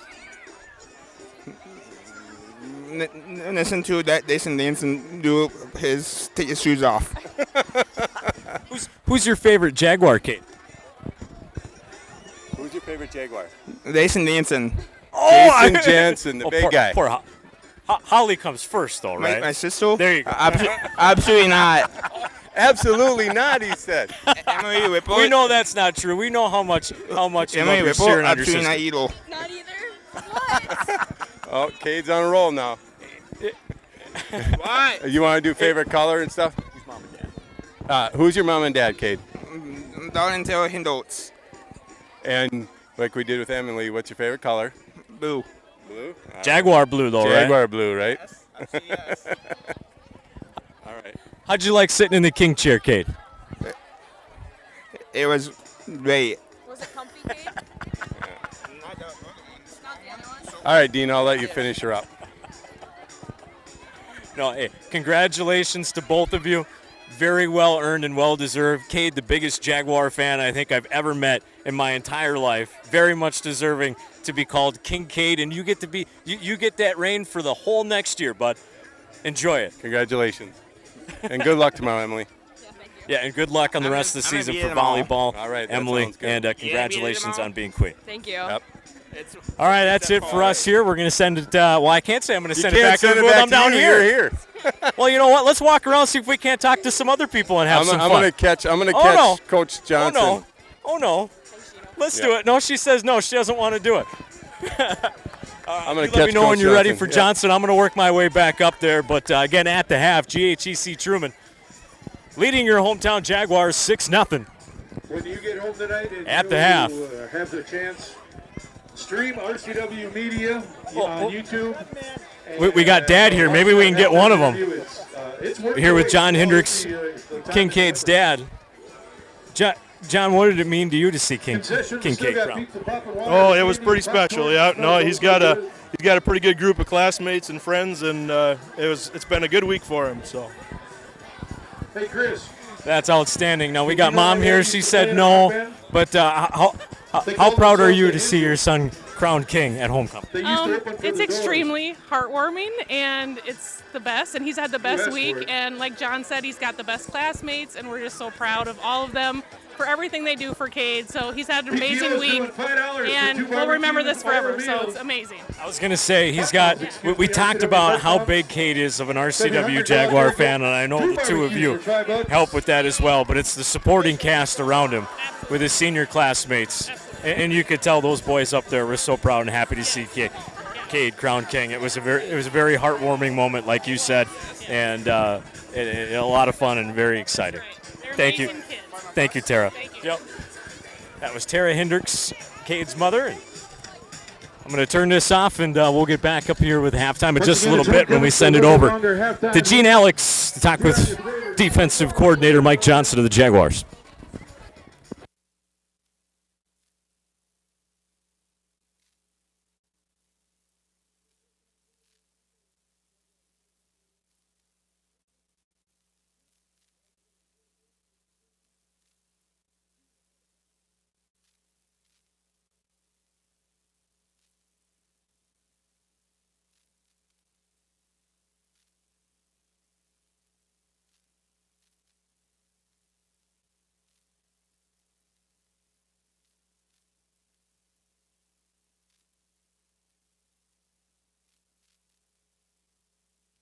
A game without a crowd is just a scrimmage.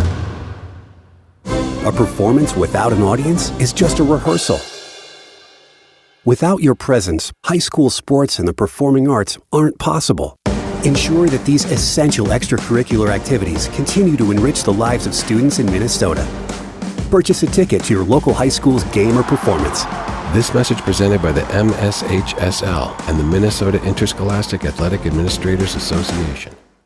Are you an enthusiastic sports fan? Want to have fun and get in on the action? Heck, yes. That'd be awesome. Have great attention to detail? Want to stay active? Definitely. Want to give back to the student athletes in your community? Obviously, yes. Then you'd make an excellent high school sports official. We need more officials in Minnesota, because with no high school officials, there are no high school sports. Sign up today at highschoolofficials.com. So, how are the kids? Well, Emily made the honor roll. Oh, good for her. Yeah, we're really proud of her. Tyler, on the other hand, though. What's going on? He's been moody lately, just feeling down and not like himself. Oh, we've been there. Nick was struggling last spring. He was so anxious and stressed. Really?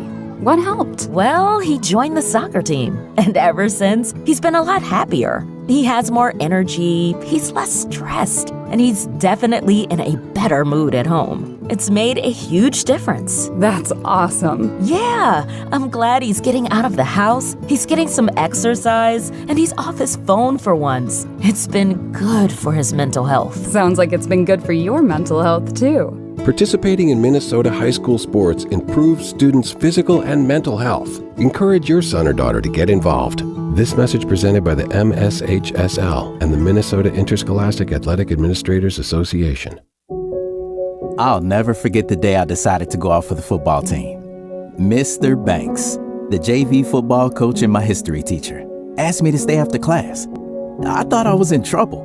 He said, "Hey, Darius, have you thought about going out for football? I think you'd be great." Fact is, I never played football. Fact is, I never had anyone tell me I'd be great at something. So, with no experience at all, I signed up. And a week later, I padded up and was running drills on the field. I never was great, but playing high school sports was one of the greatest experiences of my life. I was accepted by my teammates, and I learned that when someone believes in you, you can believe in yourself. Encourage a student you know to take part in a high school sport. This message presented by the MSHSL and the Minnesota Interscholastic Athletic Administrators Association. What does the 50th anniversary of Title IX mean? It means I'm valued, I'm empowered, I can do anything. It means I'll pave the way for every girl who plays high school sports in the future, just like every female student, coach, official, and administrator blazed the trail for me, because every student deserves the opportunity to play. Encourage girls you know to participate in Minnesota high school sports. This message presented by the MSHSL and the Minnesota Interscholastic Athletic Administrators Association. High school sports don't just happen. There's a ton of work that goes into every single athletic event. And we have our school's athletic director to thank for a lot of it. Thank you. For scheduling officials, so I can always play the game I love. For ordering quality athletic equipment, so I can stay safe on the field. For mentoring my coaches, so they can be the best role models for me. For coordinating transportation, so I can get focused for the big game. For helping us develop character and learn lessons that will benefit us for the rest of our lives. Thank you to our AD for always creating a positive experience for us. We'll never forget it. From all of us at the NIAAA, thank you to every athletic administrator in Minnesota for all you do to enrich the lives of your students. It does not go unnoticed. This message presented by the NIAAA, the National Interscholastic Athletic Administrators Association.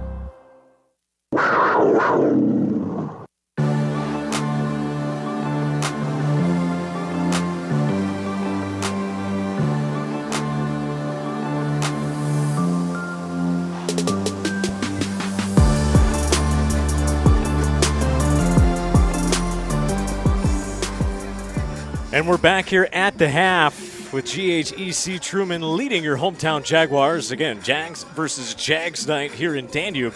As we're closing out halftime here, they lead 6-0 as we go back down and talking with Gene Alex on the sideline, and a long talk from the coaches down there, Gino, to the players. Yeah, I mean, they're emphasizing, I'm sure, that it's been a hard-fought game, but we got Coach Johnson coming up here. There you go. All right, Coach, we said before the game it was going to be a tight game, and now you're in it. What do you tell the guys? Well, it's absolutely a tight game, so we just got to keep it what we're doing on defense. We got a few minor adjustments there, but we got to keep them off the scoreboard. We've had the ball down there twice. We just got to make a play. So it really comes down to just making plays, and the guys are battling. I told them to shut the scoreboard off and empty the tank, see what happens at the end. Yeah. All right, good luck second half. Thank you. Always appreciate the coaches for giving us some time in the pregame and in halftime. Of course, we'll have a postgame wrap-up with a player or two as well. And, Gino, what are your thoughts before you come on, head back up? Jags got to do in the second half. Well, they just got to finish their drives. That's it. I mean, they had 2 or 3 of them down there, and they either turned them over on downs or they had the turnover. And they finish either one of those. It's different ball game. Yeah, it's a way different ball game. So they got to eliminate the mistakes, and then, like Coach said, continue to do what they do. I think just both teams will come out with a different look, and who's going to adjust it and stop it. So maybe see the ball in the air a little more from both sides. Well, we saw there kind of late in the first half, the Jaguars had some opportunities, just couldn't haul it in.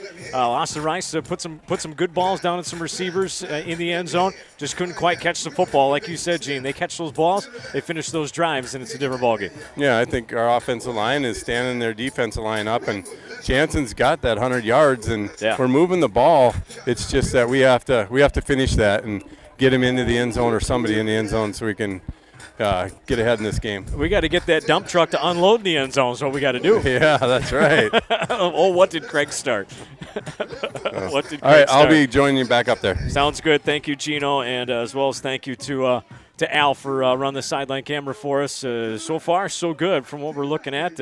And, sometimes it's operator error on the top end. I just finally did a full reset on the system, and we got it good. Now with Al on the sidelines, hopefully that stays the same throughout the second half so we can get some good fun action shots that you're used to seeing in an RCW Jaguar broadcast. And we got some more people chiming in on the text line on the chat line on the YouTube feed. Again, feel free. Doesn't matter if you're which Jaguars you cheer for. Feel free to let us know where you're watching in from. Jimmy Jones had it was a fun one with the dump truck out there again. Yeah, if you're a RCW fan, you need him to get it into the end zone. Mr. Campos, yes, that's right. The dance is after after the game here. It says that the dance floor is ready. And I would imagine Ben would be chaperoning these kids tonight. Hopefully it'll be a little more lively if the hometown Jags can come back and get a win. It'll be a lot more fun. Of a dance. East Chain fan, Tyler, hey, appreciate the compliment. That means a lot. We put a lot into it. It takes a lot of us up here. Gene, if you're listening, I know, Al, you are. It takes a lot of us to put this together. There's also people behind the scenes that put together the videos and some of the slides that you see. It's more than just myself and Gene Alex doing the commentary. We've got a couple different camera operators and, again, a couple people behind the scenes that really help make our broadcasts what they are. So we do appreciate the compliment. Hope you're enjoying the game. It's a good one so far. Don't go anywhere. 6-0. Visiting Jaguars on top of the hometown Jaguars with the second half.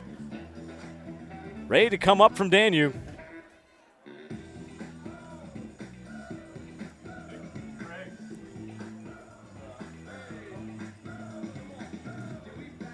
And the hometown Lemon Drops will be kicking right to left to the visiting Jaguars.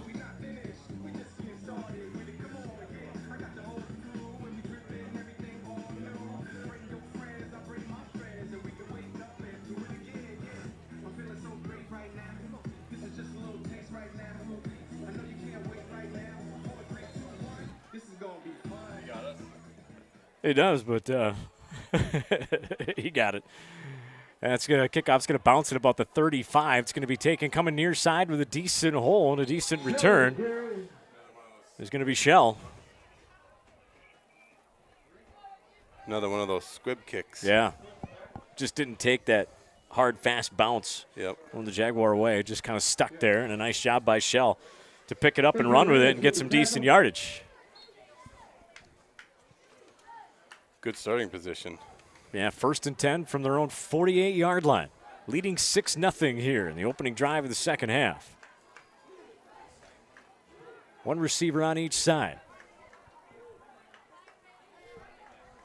Grathwall to the right of Madsen. Takes the shotgun snap. Now he's going to run near side. Jaguars able to string him out and throw him out of bounds, though. Good pursuit there. Jeremy Walton with a nice play for the Jaguars. Takes him out of bounds. They gave him back to the line of scrimmage. So 2nd down and 10.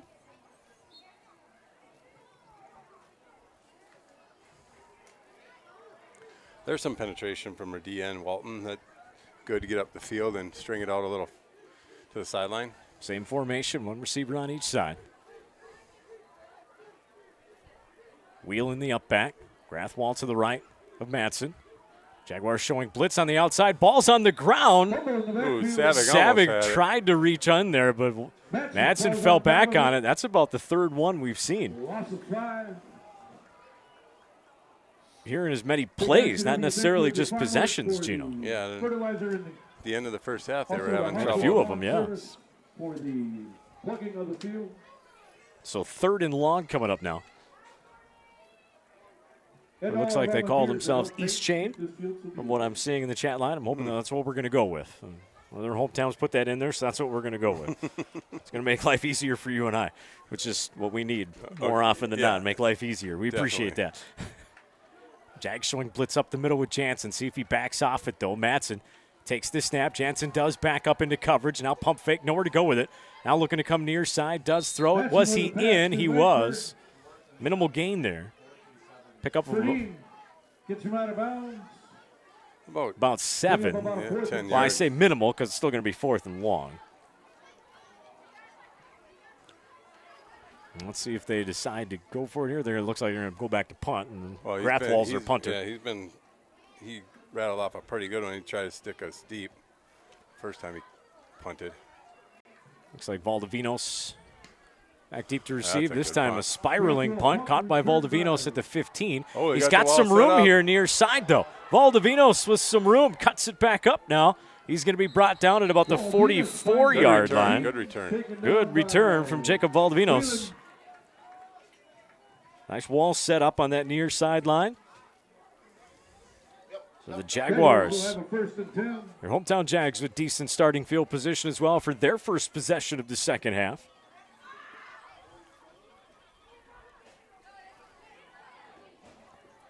First and 10 from their own 44.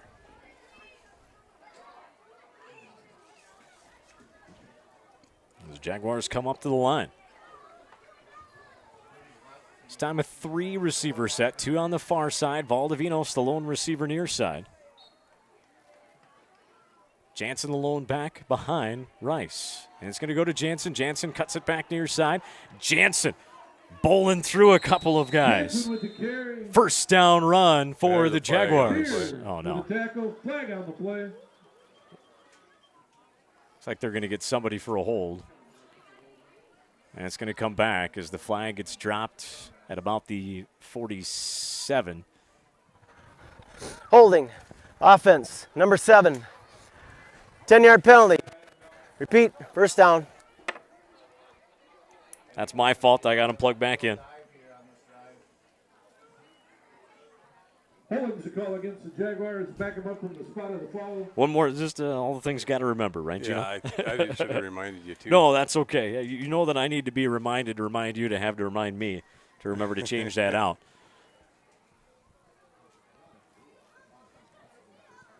Well, that's not what we needed to start that drive. No, it wasn't. After a good run from Jansen. Gated by a holding penalty. Now it's 1st and 17. Same formation here for the Jaguars. Rice looking to throw and intercepted. And it was a wall. tipped and picked. Going down the sideline and out of bounds at about the 15-yard line. Intercepted by Madsen. Taken down by Fuentes. That's two turnovers on the Jaguars now. Trying to hit Wordish. On and out. Tipped off his hand. Into the hands of Madsen. A big return after the pick. And now the visiting Jags inside the red zone to start their second possession of the second half after the takeaway.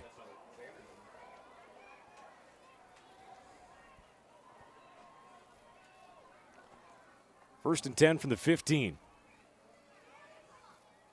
One receiver split out on each side. Grathwall to the left. He's going to get this snap. He's going to make a couple of cuts and get stuffed in the middle, still kind of on his feet. And now the ball's on the ground. No, or did he break out of it? Wow. I couldn't see it. He broke through, kept the legs churning, and took it in for 6. Wow, what a run. I thought they were going to maybe it was going to be whistled dead, but he just was kept moving forward, refused to go down, took it into the end zone, 12-0. East Chain with a lead now. Here early on in the third quarter.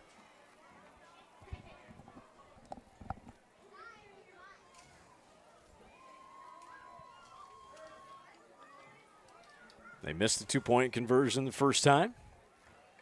As the Jaguars stop Grathwall. He's not out there right now. Madsen takes the snap, rolling near side, looking to throw. Finally does, and it's going to be incomplete.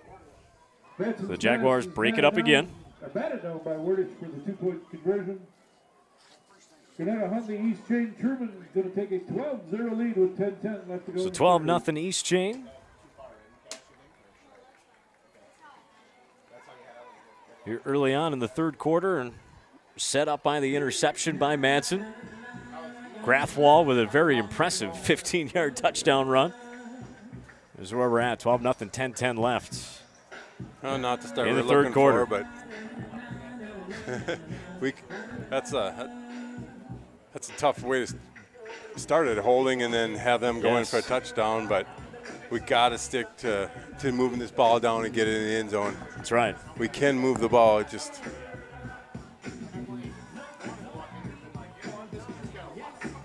And we were kind of hard on the officials on that one call when we're homers as well. Of course, we wanted that to go our way, but I never go tell them they did a horrible job. No, They're going the best game that they can. We appreciate the officiating crew.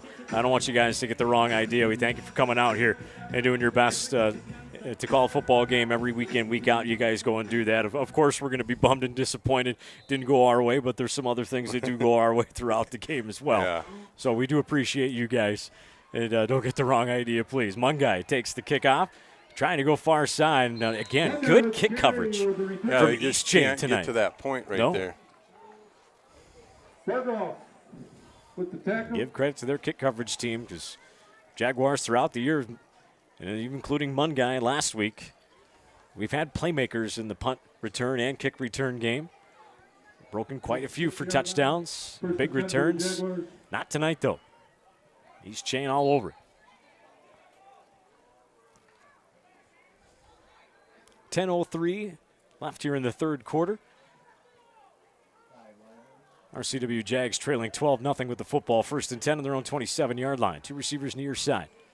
Rice takes the snap, going to hand it off to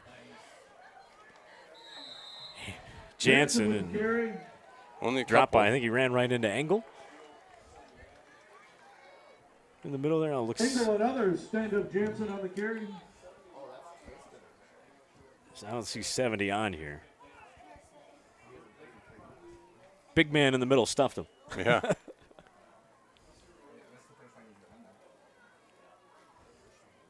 You have a few big guys. Yeah, just a few. Two receivers far side now. Double tight here for the Jags. Rice takes the snap. Going to go to Jansen again. This time he's got some room off that right side. Jansen diving forward. With the carry for the Jaguars. Believe picking up a first down. Yes. Wrapped up by Manson. Got it there. Nice first down run there for Jansen and the Jaguars. Again, keep feeding the beast.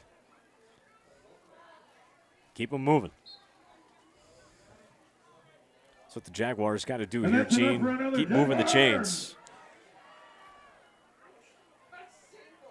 Try and tire out the defense if you can. You're still early on in the third quarter, only trailing 12-0. Rice takes the shotgun snap and hand it to him again, and he's got some more running room. Jansen running hard, trucking over people. Unloaded on that free safety, and another first down run for the Jaguars. He bowled over Spear on the back end of that play, and boy, as a corner and a safety, that's the last thing you want to see is an unblocked Jansen with his shoulders coming right at you. The safety's he's hurting a little, but see if we can get Al to flip sides, get the action coming at him down there. It's like, doggone it, now I got to get up and walk. Run it. At doggone Dean. Hey, you told me you were in shape, ready to roll tonight. You the man, Al. All right, here we go. Rice is going to keep it this time, trying to come near side, but nice job to trip him up there. Grathwall. Up in the backfield by Borkenhagen. Is there a small gain?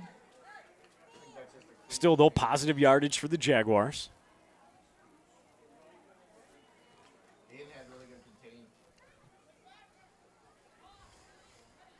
Second down and 7. The ball at the East Chain 42. 8-10 and counting here in the third quarter. Again, two receivers far side for the Jags in a double tight formation. Jansen the lone back. Going to go to him. Jansen running through the middle, now bouncing a little bit to the outside. Grathwall as well as Bellacourt. Grathwall and Bellacourt on the stop. Grathwall in the tackle. So third down and 4.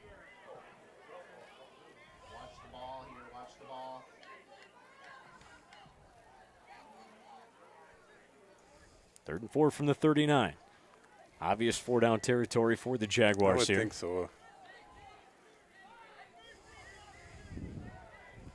The Jaguars break the huddle and come up to the line. Valdivinos is lined up near side. Looks like Wordish in the backfield now. And they go to him, and I believe he's got a first down for the Jaguars, and he does. Following Brody Block in there. Good job. Good push by the line there. Yes. So they do move the chains again as we close in on 7 minutes here, third quarter. 1st and 10 for the Jags. Ball in the East Chain 31. They got Jansen lined up at tight end. Wordish, the back of the backfield. And they give it to Wordish. Wordish coming near side. Wordish kind of still fighting, and finally officials blow the whistle. Wordish gets down to about the 25-yard line.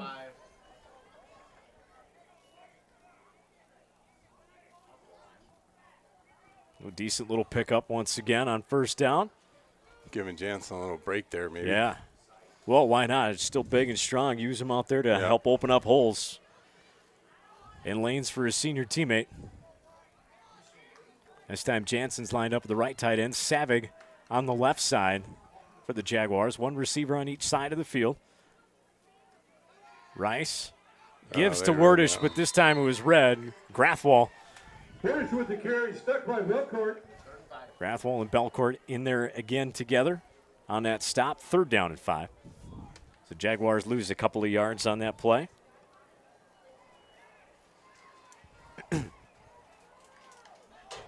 Good job by Eastchain to blow up that right side of the line for the Jaguars.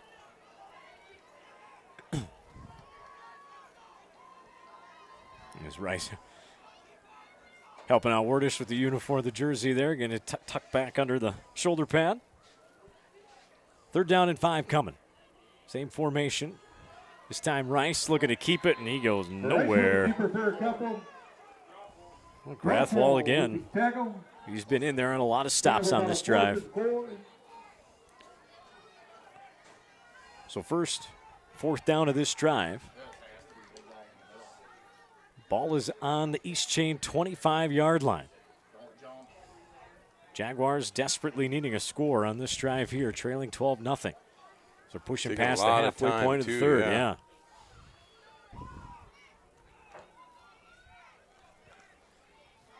Far side receiver is Peterson.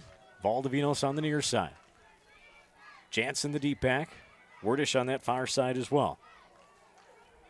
Austin Rice takes the snap. He's looking to throw.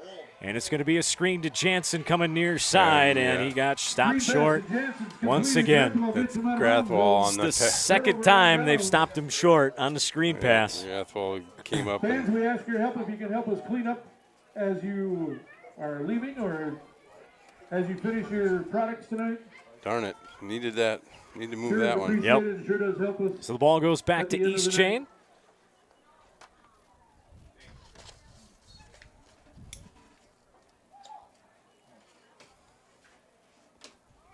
Give credit to that Eastchain defense. Gino, 3rd down, 4th down. They've been very good against the Jaguars tonight.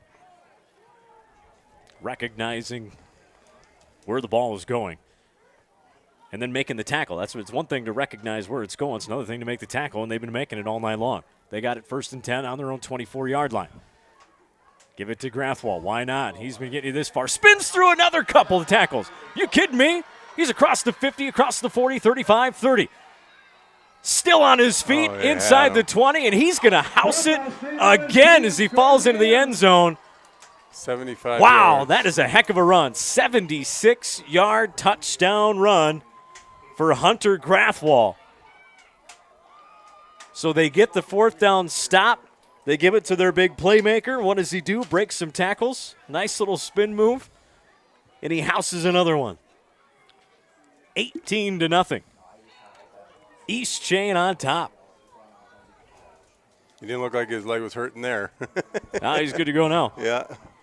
He was good to go on defense, too, throughout that entire drive. He's easily been their player of the game. Hunter Grathwall, the senior, for Eastchain, having a night.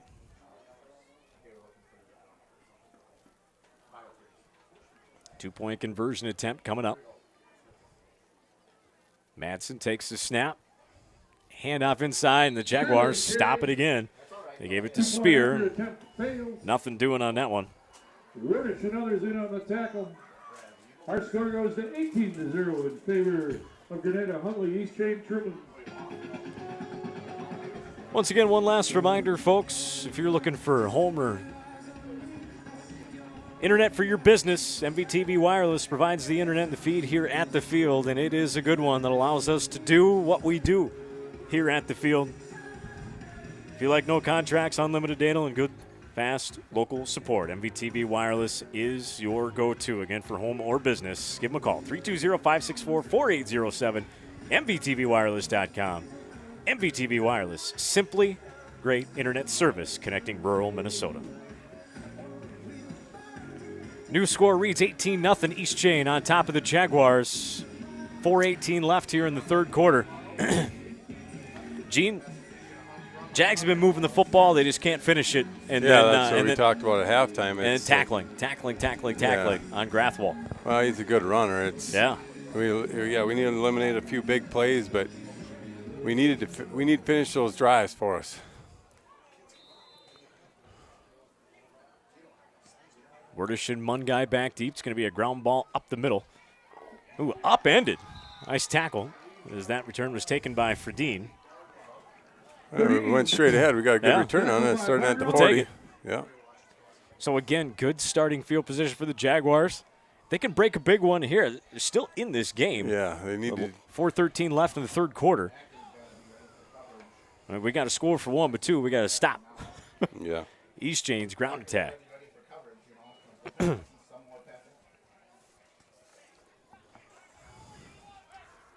First and 10 Jags. First things first, we got to get on the board. Exactly.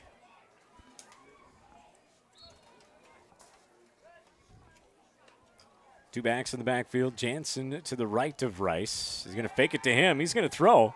Looking deep over the middle, and he overthrew Savig. He got behind the defenders. Yeah, he did. Just a little bit too long. Remember that first week in Austin's throwing a lower ball? That one was nice. A little bit more touch underneath he it. really laid that up there. It just overthrew him a little bit. Here's an interesting score. Mountain Lake leading Hills Beaver Creek 13-0 at the half. Thank you, Doug. Still haven't seen any score updates on our two section games. Cedar Mountain, New Ulm Cathedral. If any of you know that one, go ahead and please send it in to us. Jags looking to throw again. This one is incomplete over the middle. Rice's pass intended for Baldinos.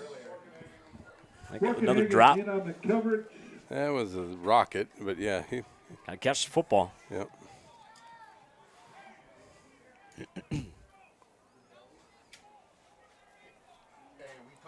Those are the ones 15 yards away from your quarterback, hard over the middle.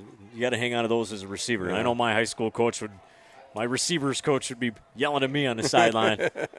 We had a guy, Timmy Schoenhofen. He was a pitcher in baseball. He threw in the upper 80s when he got in high school, and he had a rocket of an arm in football too. There were times where I had my fingers taped together after some games from him. 4 receivers for the Jaguars. Rice looking to throw, comes near side, and that one's nowhere close to Baldinos. Rice had some pressure on him. As that falls incomplete. Oh, and now fourth down. Receivers are open. He was open there, yeah. He missed him on that one. And it looks like the Jaguars maybe punting. I don't know. We'll see here. Fuentes is going back in. I think it's Fuentes. That was Boteo that just checked in. And it looks like they're going to punt. Rice to punt for the Jaguars, averaging just over 30 yards per punt on the season. Excuse me. Good snap. Now it's going to be a fake throw over the middle. They got Jansen. Jansen's got some blockers. Jansen lowers the boom, and he's got a first down. Oh, what a time to dial up that one. Beautifully set up there by the Jaguars. And that's enough for a Jaguar. First down. Jansen was not going to not. No, he wasn't. I'd hate to be in front of that. Nope. God, that guy could put his head down and go. So they get it into East Chain territory. They dial up the fake, and it pays off on the punt. Now they got to really get it in the end zone, though. Clock somewhat ticking on them here, trailing 18-0. 3:35 and counting here in the third quarter. 2 receivers on each side for the Jaguars. Jansen, the deep back, behind Austin Rice. It's going to go to Jansen. Jansen's got some running room. Jansen lowering the boom, and now we got a flag. Jansen with the carry. Brudelli with the now what? There's another flag.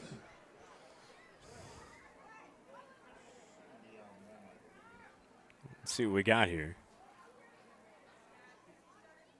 Does the officials talk it over? Unless it's a face mask.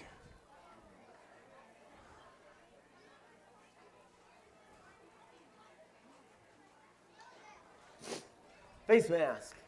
Defense. 5-yard penalty in the end of the run. First down. So tack on 5 more yards. Now the Jaguars are rolling. 3:20 left here in the third quarter. First and 10. That's East Chain's 5th penalty and 4 on the on the home Jag, so it's been. We've cleaned it up a little bit. They had quite a few penalties in that first game against Red Rock. So 1st and 10 from the East Chain, 23 now. 2 receivers lined up far side. And Wordish is coming this way, and they're going to hand it to him. Wordish, he lowers the boom. Lowers it again. Wordish with a nice run for the Jaguars. In front of our man Al down there. And a shot of Wordish lowering the shoulder. Knocking an East Chain player down. Good pick up there on 1st down. And the jet sweep to the near side. It'll be 2nd down and 2. Ball on the 15-yard line.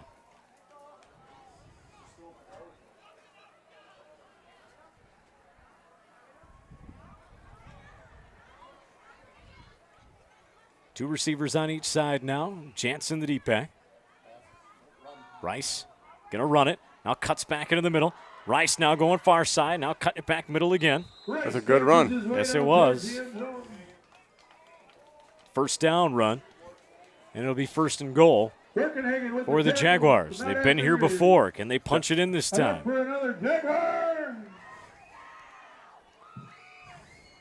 Al, I've got you good down there. If you want to try pushing a little closer to the goal line, go for it. It's always fun to see you pick up and move that camera from this angle, too. That looks so cool down there. You're the man, Al. All right, here we go. 1st and goal from the 5. Rice. And now the ball's on the ground. And I believe East Chain has it. Oh, yeah, we'll look at that again. Oh, just in and out of his hands, almost like he was looking for the handoff before he caught the snap. It was a good snap. And another turnover for the Jaguars. It's their 3rd one, and 2 of them have been inside the 10. For the scores, Hills Beaver Creek now leading Mountain Lake area 14-13. Ooh, Hills Beaver Creek coming back on Mountain Lake, leading 14-13 now.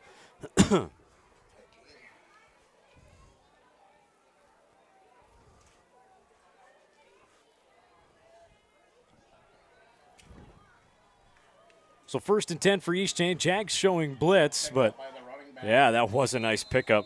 You heard their coach up here. And Jaguar down on the play.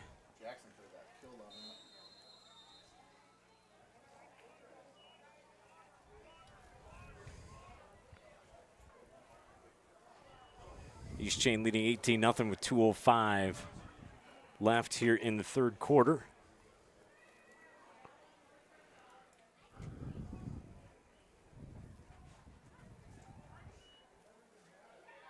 I don't see which Jaguar it is.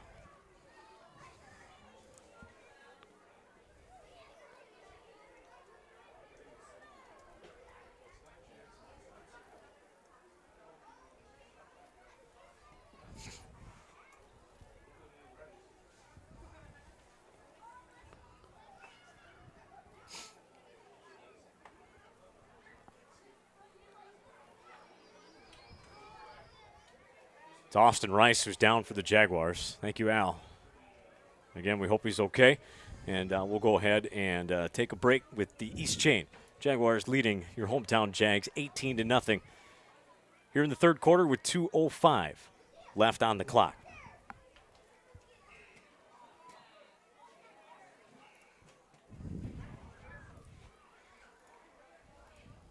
A game without a crowd is just a scrimmage. A performance without an audience is just a rehearsal.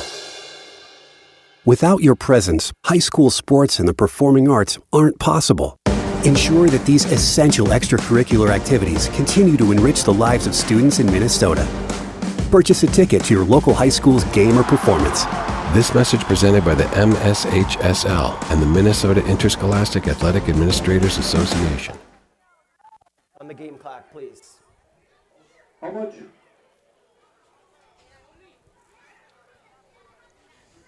2:12. 2:12. Thank you. Thank you. And Rice picked up, walked off, took an elbow to the chin down there.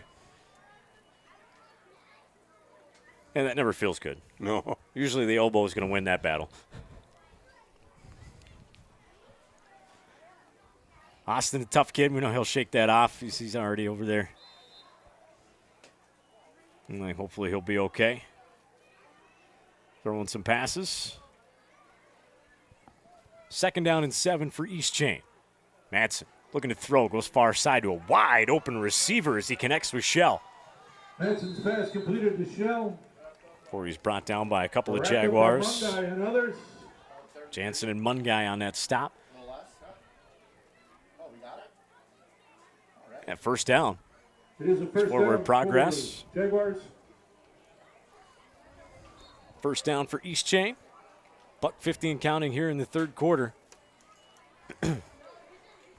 Gene, if you're the Jags, you can't allow another 1st down. You got to stop them here and get the ball back. You do need to definitely, or get a turnover. It's been a good mixture of plays. I mean, Pick six. Think you'd think they'd run and they'd have a nice 6-yard out there, get a 1st down. Force a fumble, pick it up, run it in. And it's going to be a keeper here, near side. Wordish comes up, makes a good nice tackle. job by senior Wordish to make the stop on Madsen.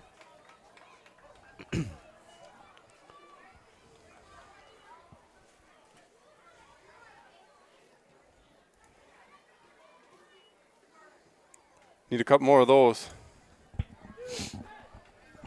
2nd down and 10 coming up. Clock running, just under a minute left in the 3rd quarter.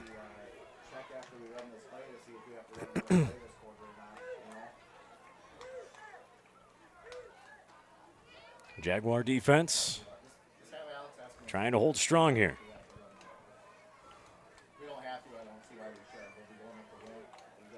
Madsen. He's got 1 receiver on each side, 2 running backs.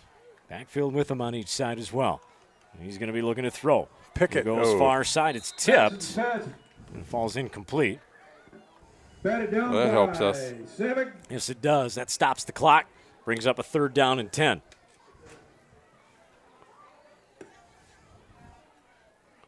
Yeah, I believe, 3 times tonight we've had the ball inside the red zone, turned it over twice, and turned over on downs. 2 times inside the 5, I think. Yeah, you're right. 2 are turnovers and 1 turnover on downs. Yep. Yeah. So 3rd down and 10 here with 29.5 seconds left in the 3rd quarter. Jags showing blitz in the middle and on the outside. They come on the outside, and it was Wordish offsides. Oh, false start again. Oh, false start on the offense. So the Jags have been able to get them to jump a few times tonight. So 3rd down and 15 from the 10 now coming up. First start, number 21, offense. 5-yard penalty. Repeat the down. So now 3rd and 15 from 15-yard line. 28.2 seconds left, 3rd quarter, 18-0 East Chain on top with the football. Do you think if they run it to just get the quarter ended or not? You think they toss it up? I'm thinking they're going to run it out here. The way your defense has been playing. Give it to number 1. Yeah, that's what they're going to do. Jaguars ready for it, though, in the middle there. Jacob Savick, good tackle. Tackled in the backfield by Savick. Fuentes in there on that as well. Hey, we were right for once. There you go. That'll take us to the end, though. Yep, exactly. The clock is in their favor right now. Before 4th and 17, they'll be punting here to start the 4th quarter, but Jaguars have been unable to show they can finish anything right now, so I think that's smart on East Chain's part just to run out that clock. Yeah. Say, hey, we'll rely on our defense here as we head into the 4th quarter. With the Jaguars trailing 18-0. Events coming up again. Volleyball this weekend in action. Varsity is at Arlington Junior High. Volleyball is at Kirkhoven, and JV is at Dawson Boyd tomorrow. Then on Monday, JV football game at 4 o'clock. I get to drive the minibus. Bring the team over to the field on Monday. There you go. They take on BLHS. Junior high game to follow at 5:30. Varsity volleyball in action on Tuesday night, along with C&B squad right here on RCW Media, hosting the Lakeview Lakers on Tuesday next week. It's a tough schedule there. The girls going out to a homecoming dance tonight, and then I know I'm driving to Dawson. That's can a handle 7:25. Yeah, they'll sleep on the way out. Hey, some updates, too, from the RCW McRae cross-country team. Girls 5K run. Participating for the Jaguars, Elizabeth Johnson, along with Hope Hendricks. Boys 5K, top 10 finish. Congratulations, Isaiah Schroeder for the Jaguars. Also, Ryan Schrupp finishing in the middle of the pack for the Jags. Good luck to the cross-country team for the rest of the season. Another bad snap. But he's got it this time, though, and he's able to get the punt off. It's going to be caught at the 45. Valdivinos going to have some running room now. As he comes up the sideline, he's still going for it. He's finally pushed out. So excellent starting field position. It's again for the Jaguars. Good hands by Jacob. Yes. As they open up this fourth quarter with a nice punt return.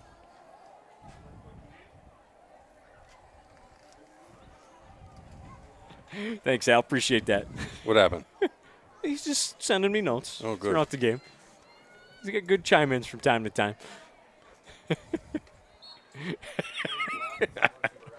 First and 10 for the Jaguars now. Two receivers near side. One to the far side. Jansen's going to take the handoff. He's going to bounce it to the far side. Jansen now cuts it back in. Jansen still going. Finally brought down as he almost takes it into the end zone. That's a first down. So first and goal now. Now, first and goal from the. Looks like about the 5 or the 4 yard line. About the 5 yard line. Again. We'll look right down on it. Big Al down there on the goal line. See if the Jaguars could punch it in here. Trailing 18-0 here. Early in the fourth quarter, an early score is huge here. Rice takes the snap.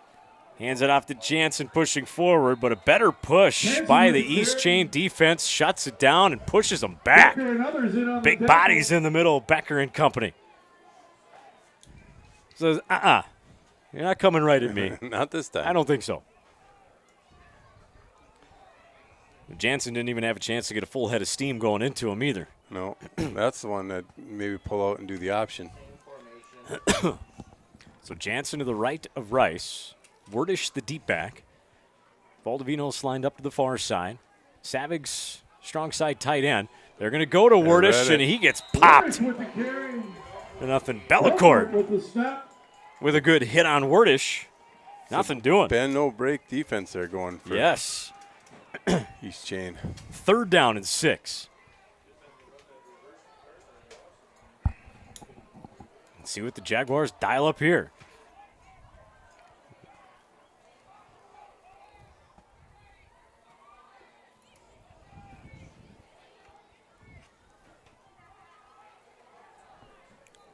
Peterson lined up near side. Inside of him is Valdivinos. Inside of him is Mungai.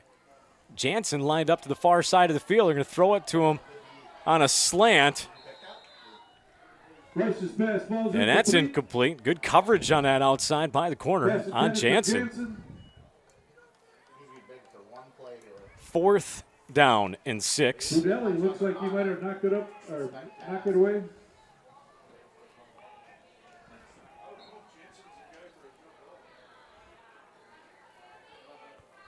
Let's see what we got here now. And they stop the Jaguars down in here for the 4th time tonight. East Chain's defense trying to do just that. Again, 3 receivers lined up near side. Jansen, the deep back. Rice takes the snap. He is looking to throw. And intercepted.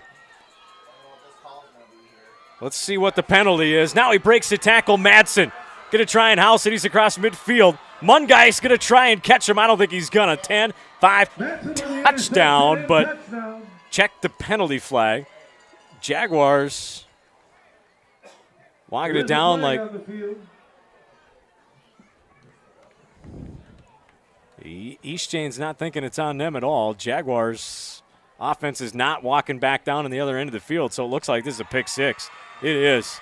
You can just see the celebration from East Chain.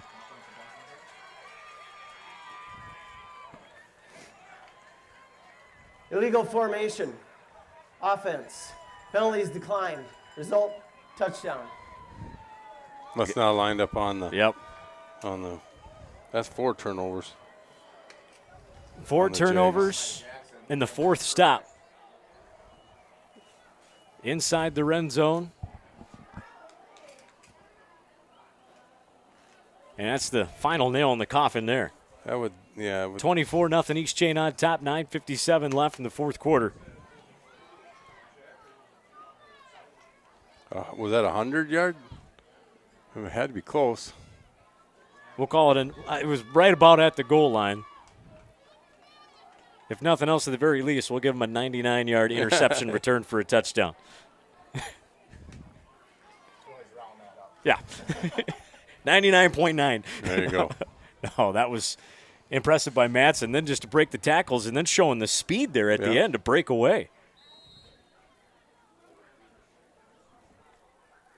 Emmert in there at quarterback. He'll hand it off in the backfield, and that's going to be Grathwall, and he's in. 2-point conversion good this time. That makes it 26-0. East Chain on top of the Jaguars with 9:57 left in the 4th quarter. Grenada Huntley, East Chain-Truman takes a 26-0 lead. Like we said, that's Katie bar the door.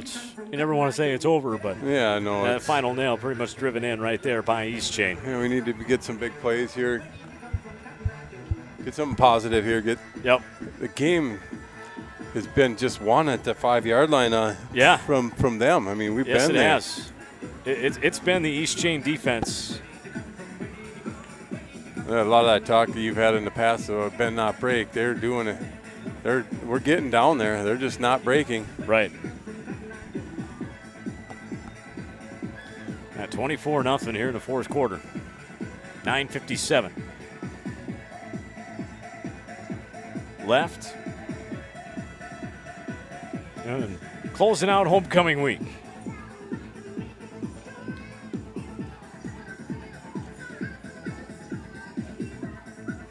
Of course, we're down to just 5 teams left in our section. Werdish going to take that end-over-end kick. Going to come straight up the middle with it. Werdish with a burst. And takes it up near midfield. Well, you couldn't ask for better starting field position for the Jaguars throughout this entire second half, but it's been for naught every time. As BLHS had to back out, season started. Now Westbrook Walnut Grove has backed out on the rest of the season. They're only playing JV the rest of the year, so we're down to just 5 teams in the section. A win tonight for the Jaguars would have been huge to get back to 500. But they still have an opportunity to potentially host a playoff game, but now you got to pick up wins against both New Ulm Cathedral and Cedar Mountain, and that's going to be tough. Yeah, them 2 teams are pretty tough. Jansen's got a near side, trucks over a defender.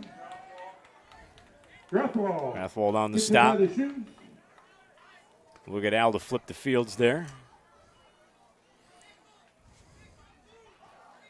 9:30 and counting here in the 4th quarter. Thanks, Al.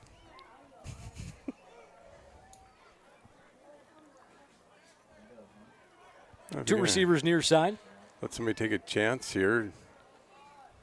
See if you can get Werdish open deep again. They're going to give it to him on a jet sweep. Jack trying to get the edge, can't do it. Ends up cutting in, does get the first down though. Takes it to about the 35-yard line of East Chain. Wheelan with the tackle. Once again, fans, we ask your help. Well, clock's running. They get a. Take your garbage with you, put it in the. Well, some other good news, on that is that does get Nathan Service as well as And Mr. Shrub moving the chains on that sideline down there.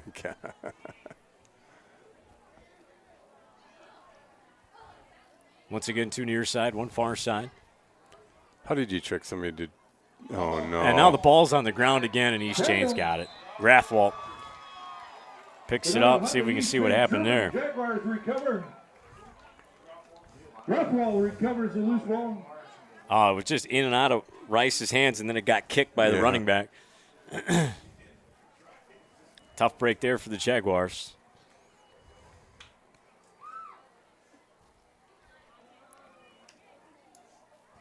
And now East Chain can really try and chew up some clock and run this thing out here. So.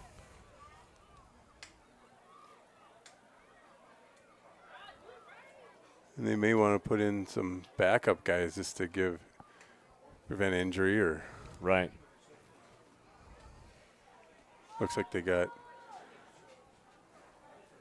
Wheeland in for running back right now.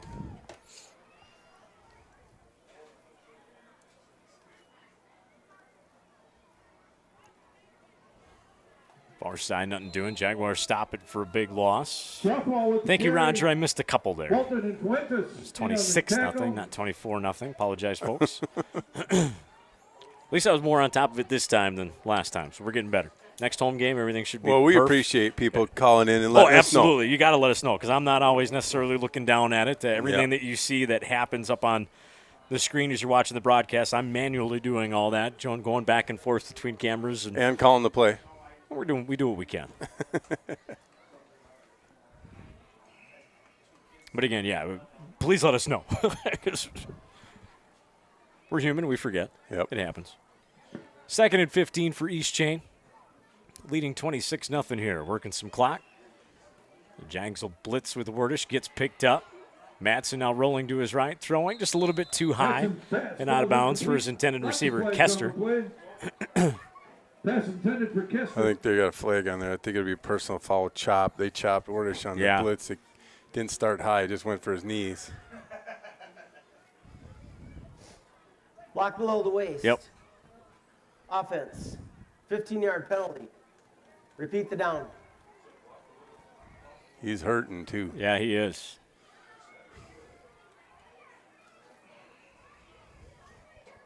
He's a tough kid. He'll be all right. You might feel that one for a little bit. Yeah. This is his dancing legs. Very nice. No, if they Well, speaking of dancing, get a good stop here or maybe even pick it off or something. Hey, Gino, what do vehicles do at a disco? Not sure. Well, they break dance. No? Okay. Oh. Thank you, Rhonda. Almost forgot to squeeze that one in tonight. So, again, homecoming, the dance after the football game tonight. They're going to throw it. He's looking for somewhere to go, and finally he's got an open receiver here near side. Caught it 25, throws the Jaguar out of bounds. And now breaking another tackle. That's Braden Shell. First down. Oh, that's not first down yet. Oh, I'm sorry. I was looking at the wrong. But huge play. Looking down, looking up, looking down, looking up. Huge play, though. That's right. I got to be looking at Service. This is the one that's aligned to gain. Trupp is the original line of scrimmage guy. I look down at Trupp. We picked up 30 yards just to make it to 3rd and 5. We got to stop him here now. Yep.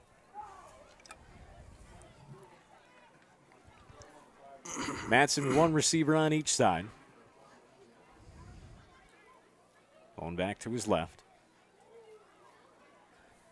Letting it tick all the way down, closing in on 6:30. They give it to a jet sweep on the near side. And hit and dropped inbounds. Look at the clock running. Mungai with a nice stop. Bring up fourth and short. Sorry about that. Does it happen? For what? I coughed. It happens. Yeah. Just ask Craig. That technically was a pass because he latered it forward. Forward, that is correct, yep. If we're getting technical. Thank you, Roger. Appreciate that.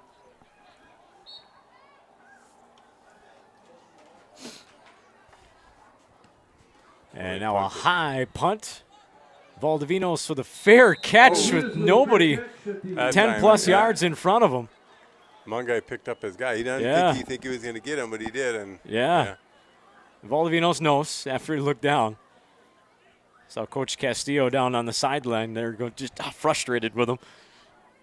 There was a nice wall set up in front of him. He would have had about 10 yards before there was any East Chain player that would have gotten to him.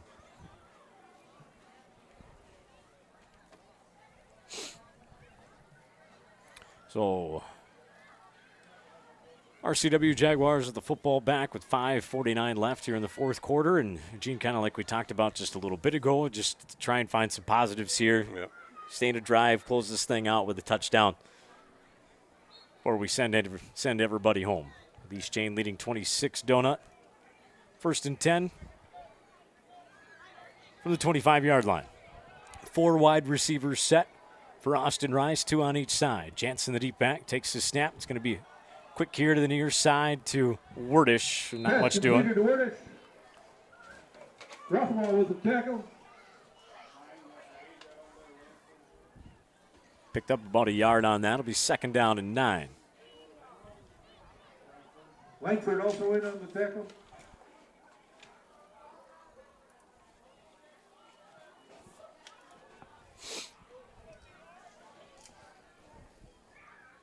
Same formation once again. 2 receivers split out on each side. Jansen, the deep back. Now a pump fake. Now looking to go deep. And incomplete. Devo! Nice one-handed grab. Pass intended for Peterson. There's a big lineman there with a one-handed catch to the sideline. Former lineman. He was like, yeah, I got this. Got the iPad in the left hand. No problem. One-handed catch on the right side. 5:07 on the clock, 3rd down and 9. Coming here for the Jaguars. Same formation once again. Rice takes the snap, looking downfield. Now he's in trouble, scrambling out, finds some time.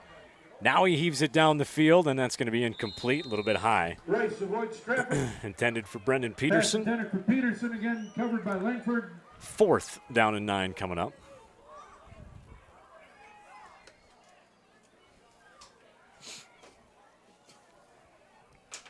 Good coverage downfield from East Chain once again.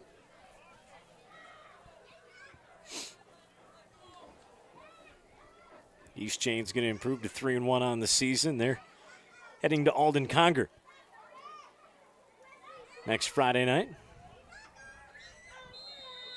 And a timeout called by the Jaguars. We're going to go into punt formation. I don't know if he was going to. Jaguars, it doesn't get any easier for them. The back end of the schedule, we talked about at the beginning of the year, was probably going to be the toughest end of the schedule. As the Jaguars are going to drop to 1-3 tonight, so they are at Hills Beaver Creek next Friday night before they come home to host Cedar Mountain. Then they are at New Ulm Cathedral, a couple of section opponents, and then they finish out the season here at home against Mountain Lake. I guess one of the good news we can say is that they have owned Mountain Lake at home. That's it. There you go. We found it. We got it. It's in there. No, I mean, Hills Beaver Creek is down 1 to Mountain Lake right now. Wow, Mountain Lake. You know they've lost some close games this year. That's still a very good football team. 1 minute left. In the 1 minute wow. left. Good game there. Thank you very much to one of the East Chain assistants up here in the booth helping us out with that score. Appreciate that.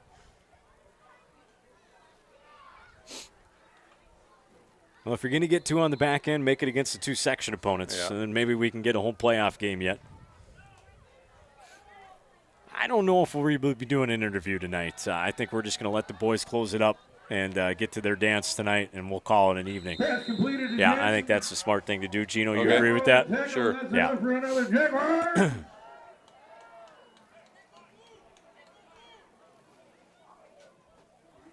We'll make sure, if nothing else, in that last game of the season to get the seniors all in a big group. Sure. Sure at the end. Jaguars pick up 1st down there.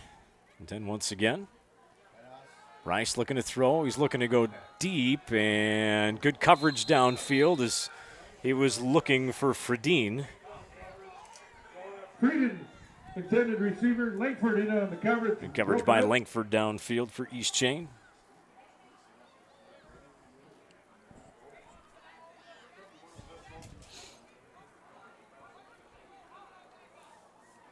.431 left here in the fourth quarter, 26-0, and East Chain in front.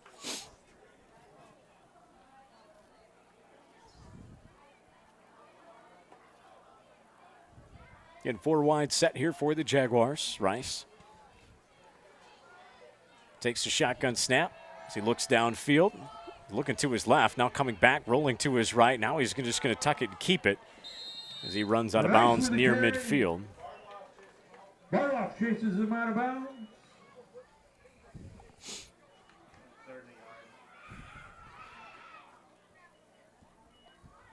Bring up a 3rd and 2.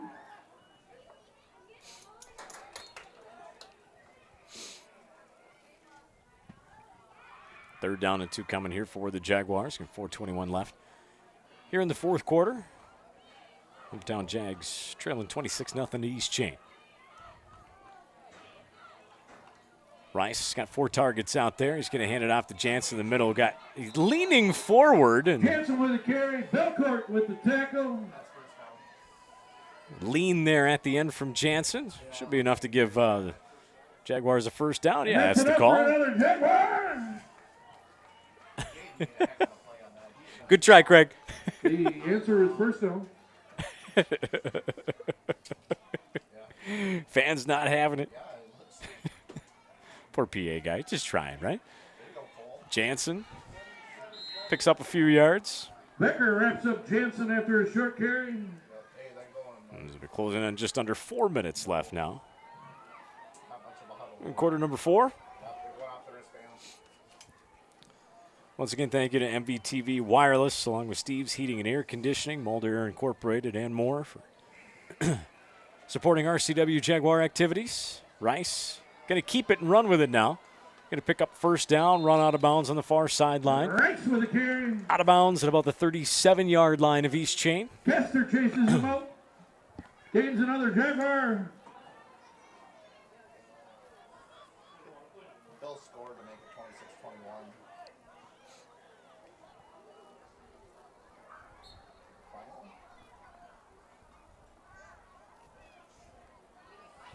First and 10 now, 4 wide set.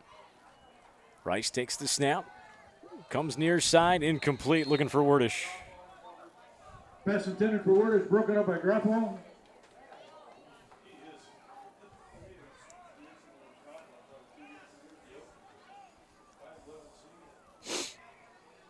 Second and 10 from the 37 coming up for the Jags. Again, trying to just finish with something positive here at the end of this game.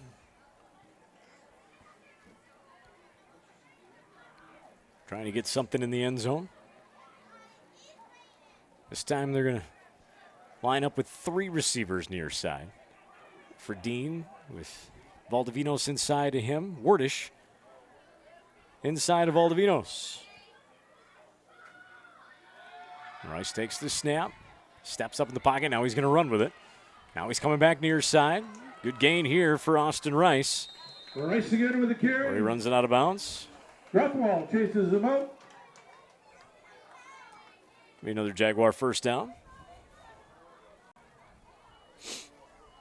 With 3:22. Still ticking on that clock. It's forcing Gino to still have to do some math behind me. Yep.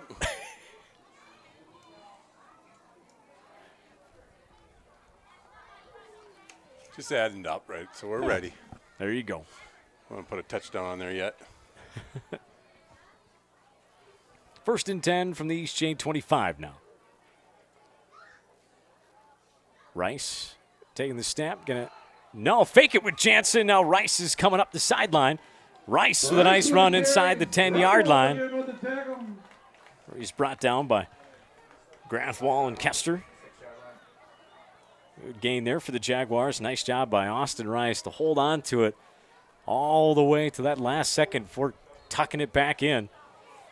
Had that near side open, took advantage of it. A good read there from Austin Rice. Again, same 4 wide set here.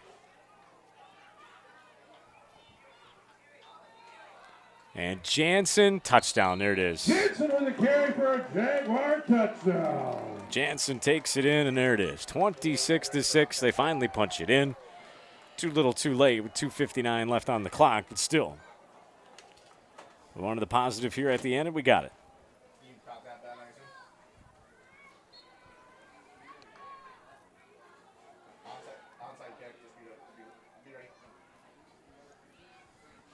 Jaguars can get a 2-point conversion here late in the ball game. They go 3 wide near side. Jansen the lone back. Werdish lined up far side by himself. Rice takes the snap. That's where he's looking to go with it, and it's too high for everybody. Incomplete. Incomplete. Brings our score to 26-6. With 2:59 left on the clock. 2:59 left to go in the game.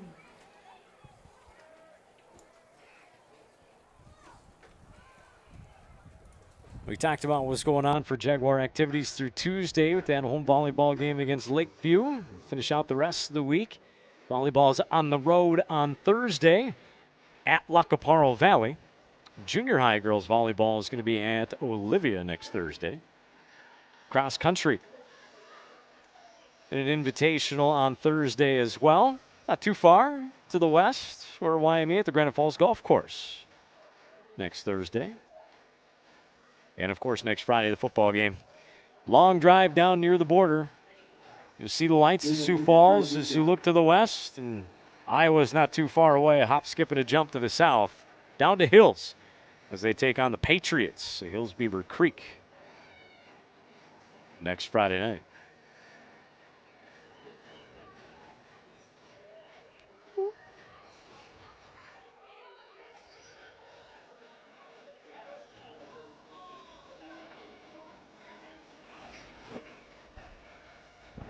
Savig will kick off for the Jaguars. Grathwall back deep to receive. Finally got a score. New Ulm Cathedral defeats Cedar Mountain 22-19. Grathwall goes down to the knee there at the 25-yard line. Probably smart at this point. Yeah. You know. But yeah, so there's a final there as New Ulm Cathedral knocks off Cedar Mountain. For Section 2 football, so Cedar Mountain falls to 2-2. New Ulm Cathedral improves to 2-2. Red Rock is off this week. They're at 2-1. Nicollet will be 1-3, and Erinville County West Jaguars will be 1-3. So again, Gene, New Ulm beating Cedar Mountain. They're at 500. If Red Rock loses another game, if we can find a way to beat Cedar Mountain and New Ulm Cathedral, there you go. Yep. It's again easier said than done. You know me, all positive most of the time. No, it was today. Today is just a few red zone possessions plays. from putting it. Yeah, exactly. Yeah. From it being a game. Yeah, you got that right. Flags before the play. Yeah, it's been the East Chain red zone defense that has been the biggest key in winning this football game for the East Chain Jaguars.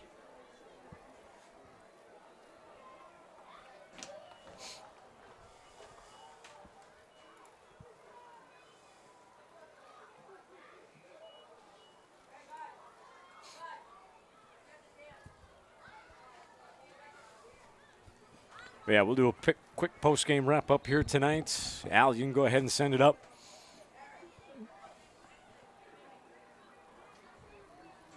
When you're done, 2:56 on the clock. East Chain with the football, 1st and 15 after the penalty. It's raining, Dean. Leading 26-6. Of course it's raining. Yeah. Let's run out the clock, please, then.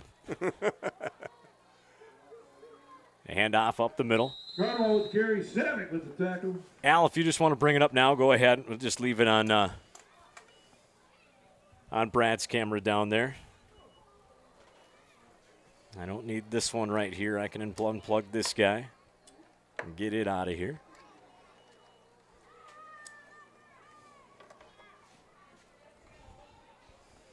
Yeah, don't want to get the stuff wet. Nope, not right now. We don't. We're okay with without having that one. We'll bring this guy in as well. I don't know how much it'll rain, but well, it's still enough to sprinkle it. Anything electrical doesn't like getting wet. No. Last time I checked.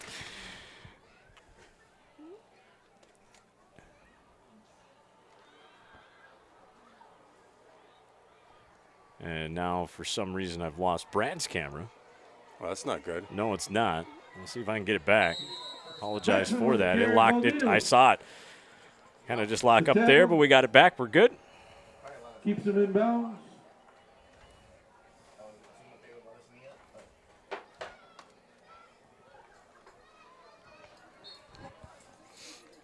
First down there for East Chain.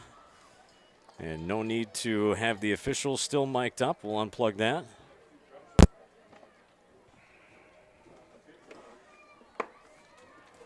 We can bring this guy in so it stays dry and lives to play another day.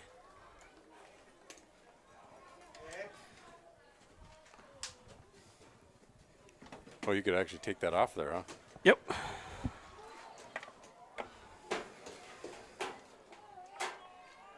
Well, Gene, that just means my gut feeling was correct that it might rain at the end of the game, so I'm really glad that I put the bag over top of you made it, Brad's camera down there, yeah. Bartolf with the carry. Jansen and others in on the tackle.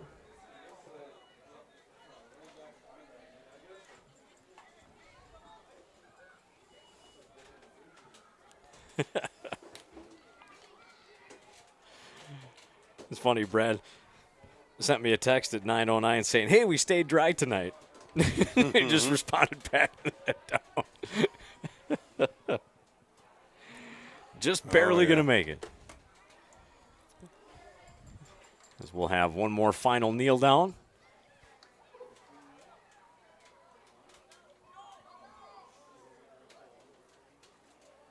And there it is, and that'll be the football game. East Chain will improve to 3-1 on the season with a 26-6 victory over the Renville County West Jaguars. Thank you to our Congratulations to thank you to our referees. Thank you for coming. Huntley East Chain Truman getting the victory tonight. Jaguars, Renville County West will drop to 1-3 on the season. Have fun at the dance and be safe. And 26-0. East Chain with the win. Next week, Jaguars travel down to Hills, take on Hills Beaver Creek. Thank you to all the fans, too, that chimed in. It's probably one of the most active comment nights we've had for any Jaguar event, so we appreciate that from both the Jaguar side and the East Chain side. And if you read in on some of the messages, again, for those of you that do it, yeah, thoughts and prayers out. And again, you just hope for nothing but the best in that situation. Go back and look at it. We won't mention it on the air. If you want to see it, you can. But Grathwall playing well tonight. He's easily the player of the game for East Chain to go along with the East Chain red zone defense. Yeah, and he was part of that too. Oh, absolutely. He was down there and caused that. So yeah, it was all around. But Madsen, the quarterback for them, he had a good game too. Yeah, he had a good game. He had the one that had the 100-yard interception for return. a touchdown. Yeah, so he had 3 touchdowns himself. Yep. So yeah, it was a all-around 2 touchdowns for Gathwall, and he pretty much led him in rushing. He had 2 big, huge ones, a 75-yarder and a 45-yarder. Yeah. And we take those out. He didn't really have too much for it, but he's definitely the player of the game there. He's the one that on defense was their middle linebacker, and he came up and in that red zone caused chaos and also just yeah, we made too many mistakes. For the Jaguars, it was a good night from Jansen. 167 yards with a touchdown on 25 carries. 25 carries, 167 yards unofficially, and a touchdown. I mean, that's puts him over 600 yards for the season, and yeah, it helps at 8.1 yards per carry average. Just needed to have him punch it in. Yep. And we could have had a couple spots there where he could punched it in, but Rice was right behind him. I mean, Rice finished with 114 yards rushing himself, so a couple big runs there at the end on that last drive to get us in there, but. Passing wise, it wasn't pretty. We had 21 attempts,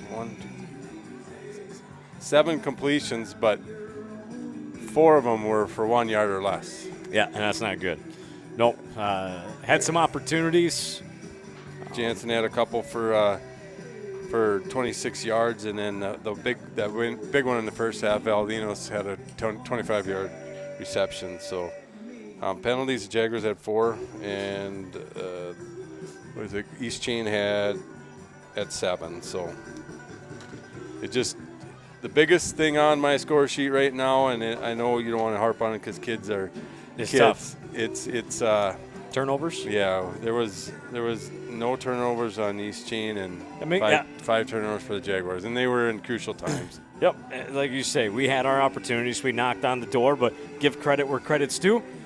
East Chain's red zone goal line defense was better than our offense tonight. It came up, big there. Yep. So again, RCW Jaguars dropped to 1-3. East Chain improves to 3-1 with a 26-6 victory tonight over the Renville County West Jaguars on their homecoming football Friday night. Head to Hills next week before we come back for another RCW broadcast the following Friday night. That'll be in October.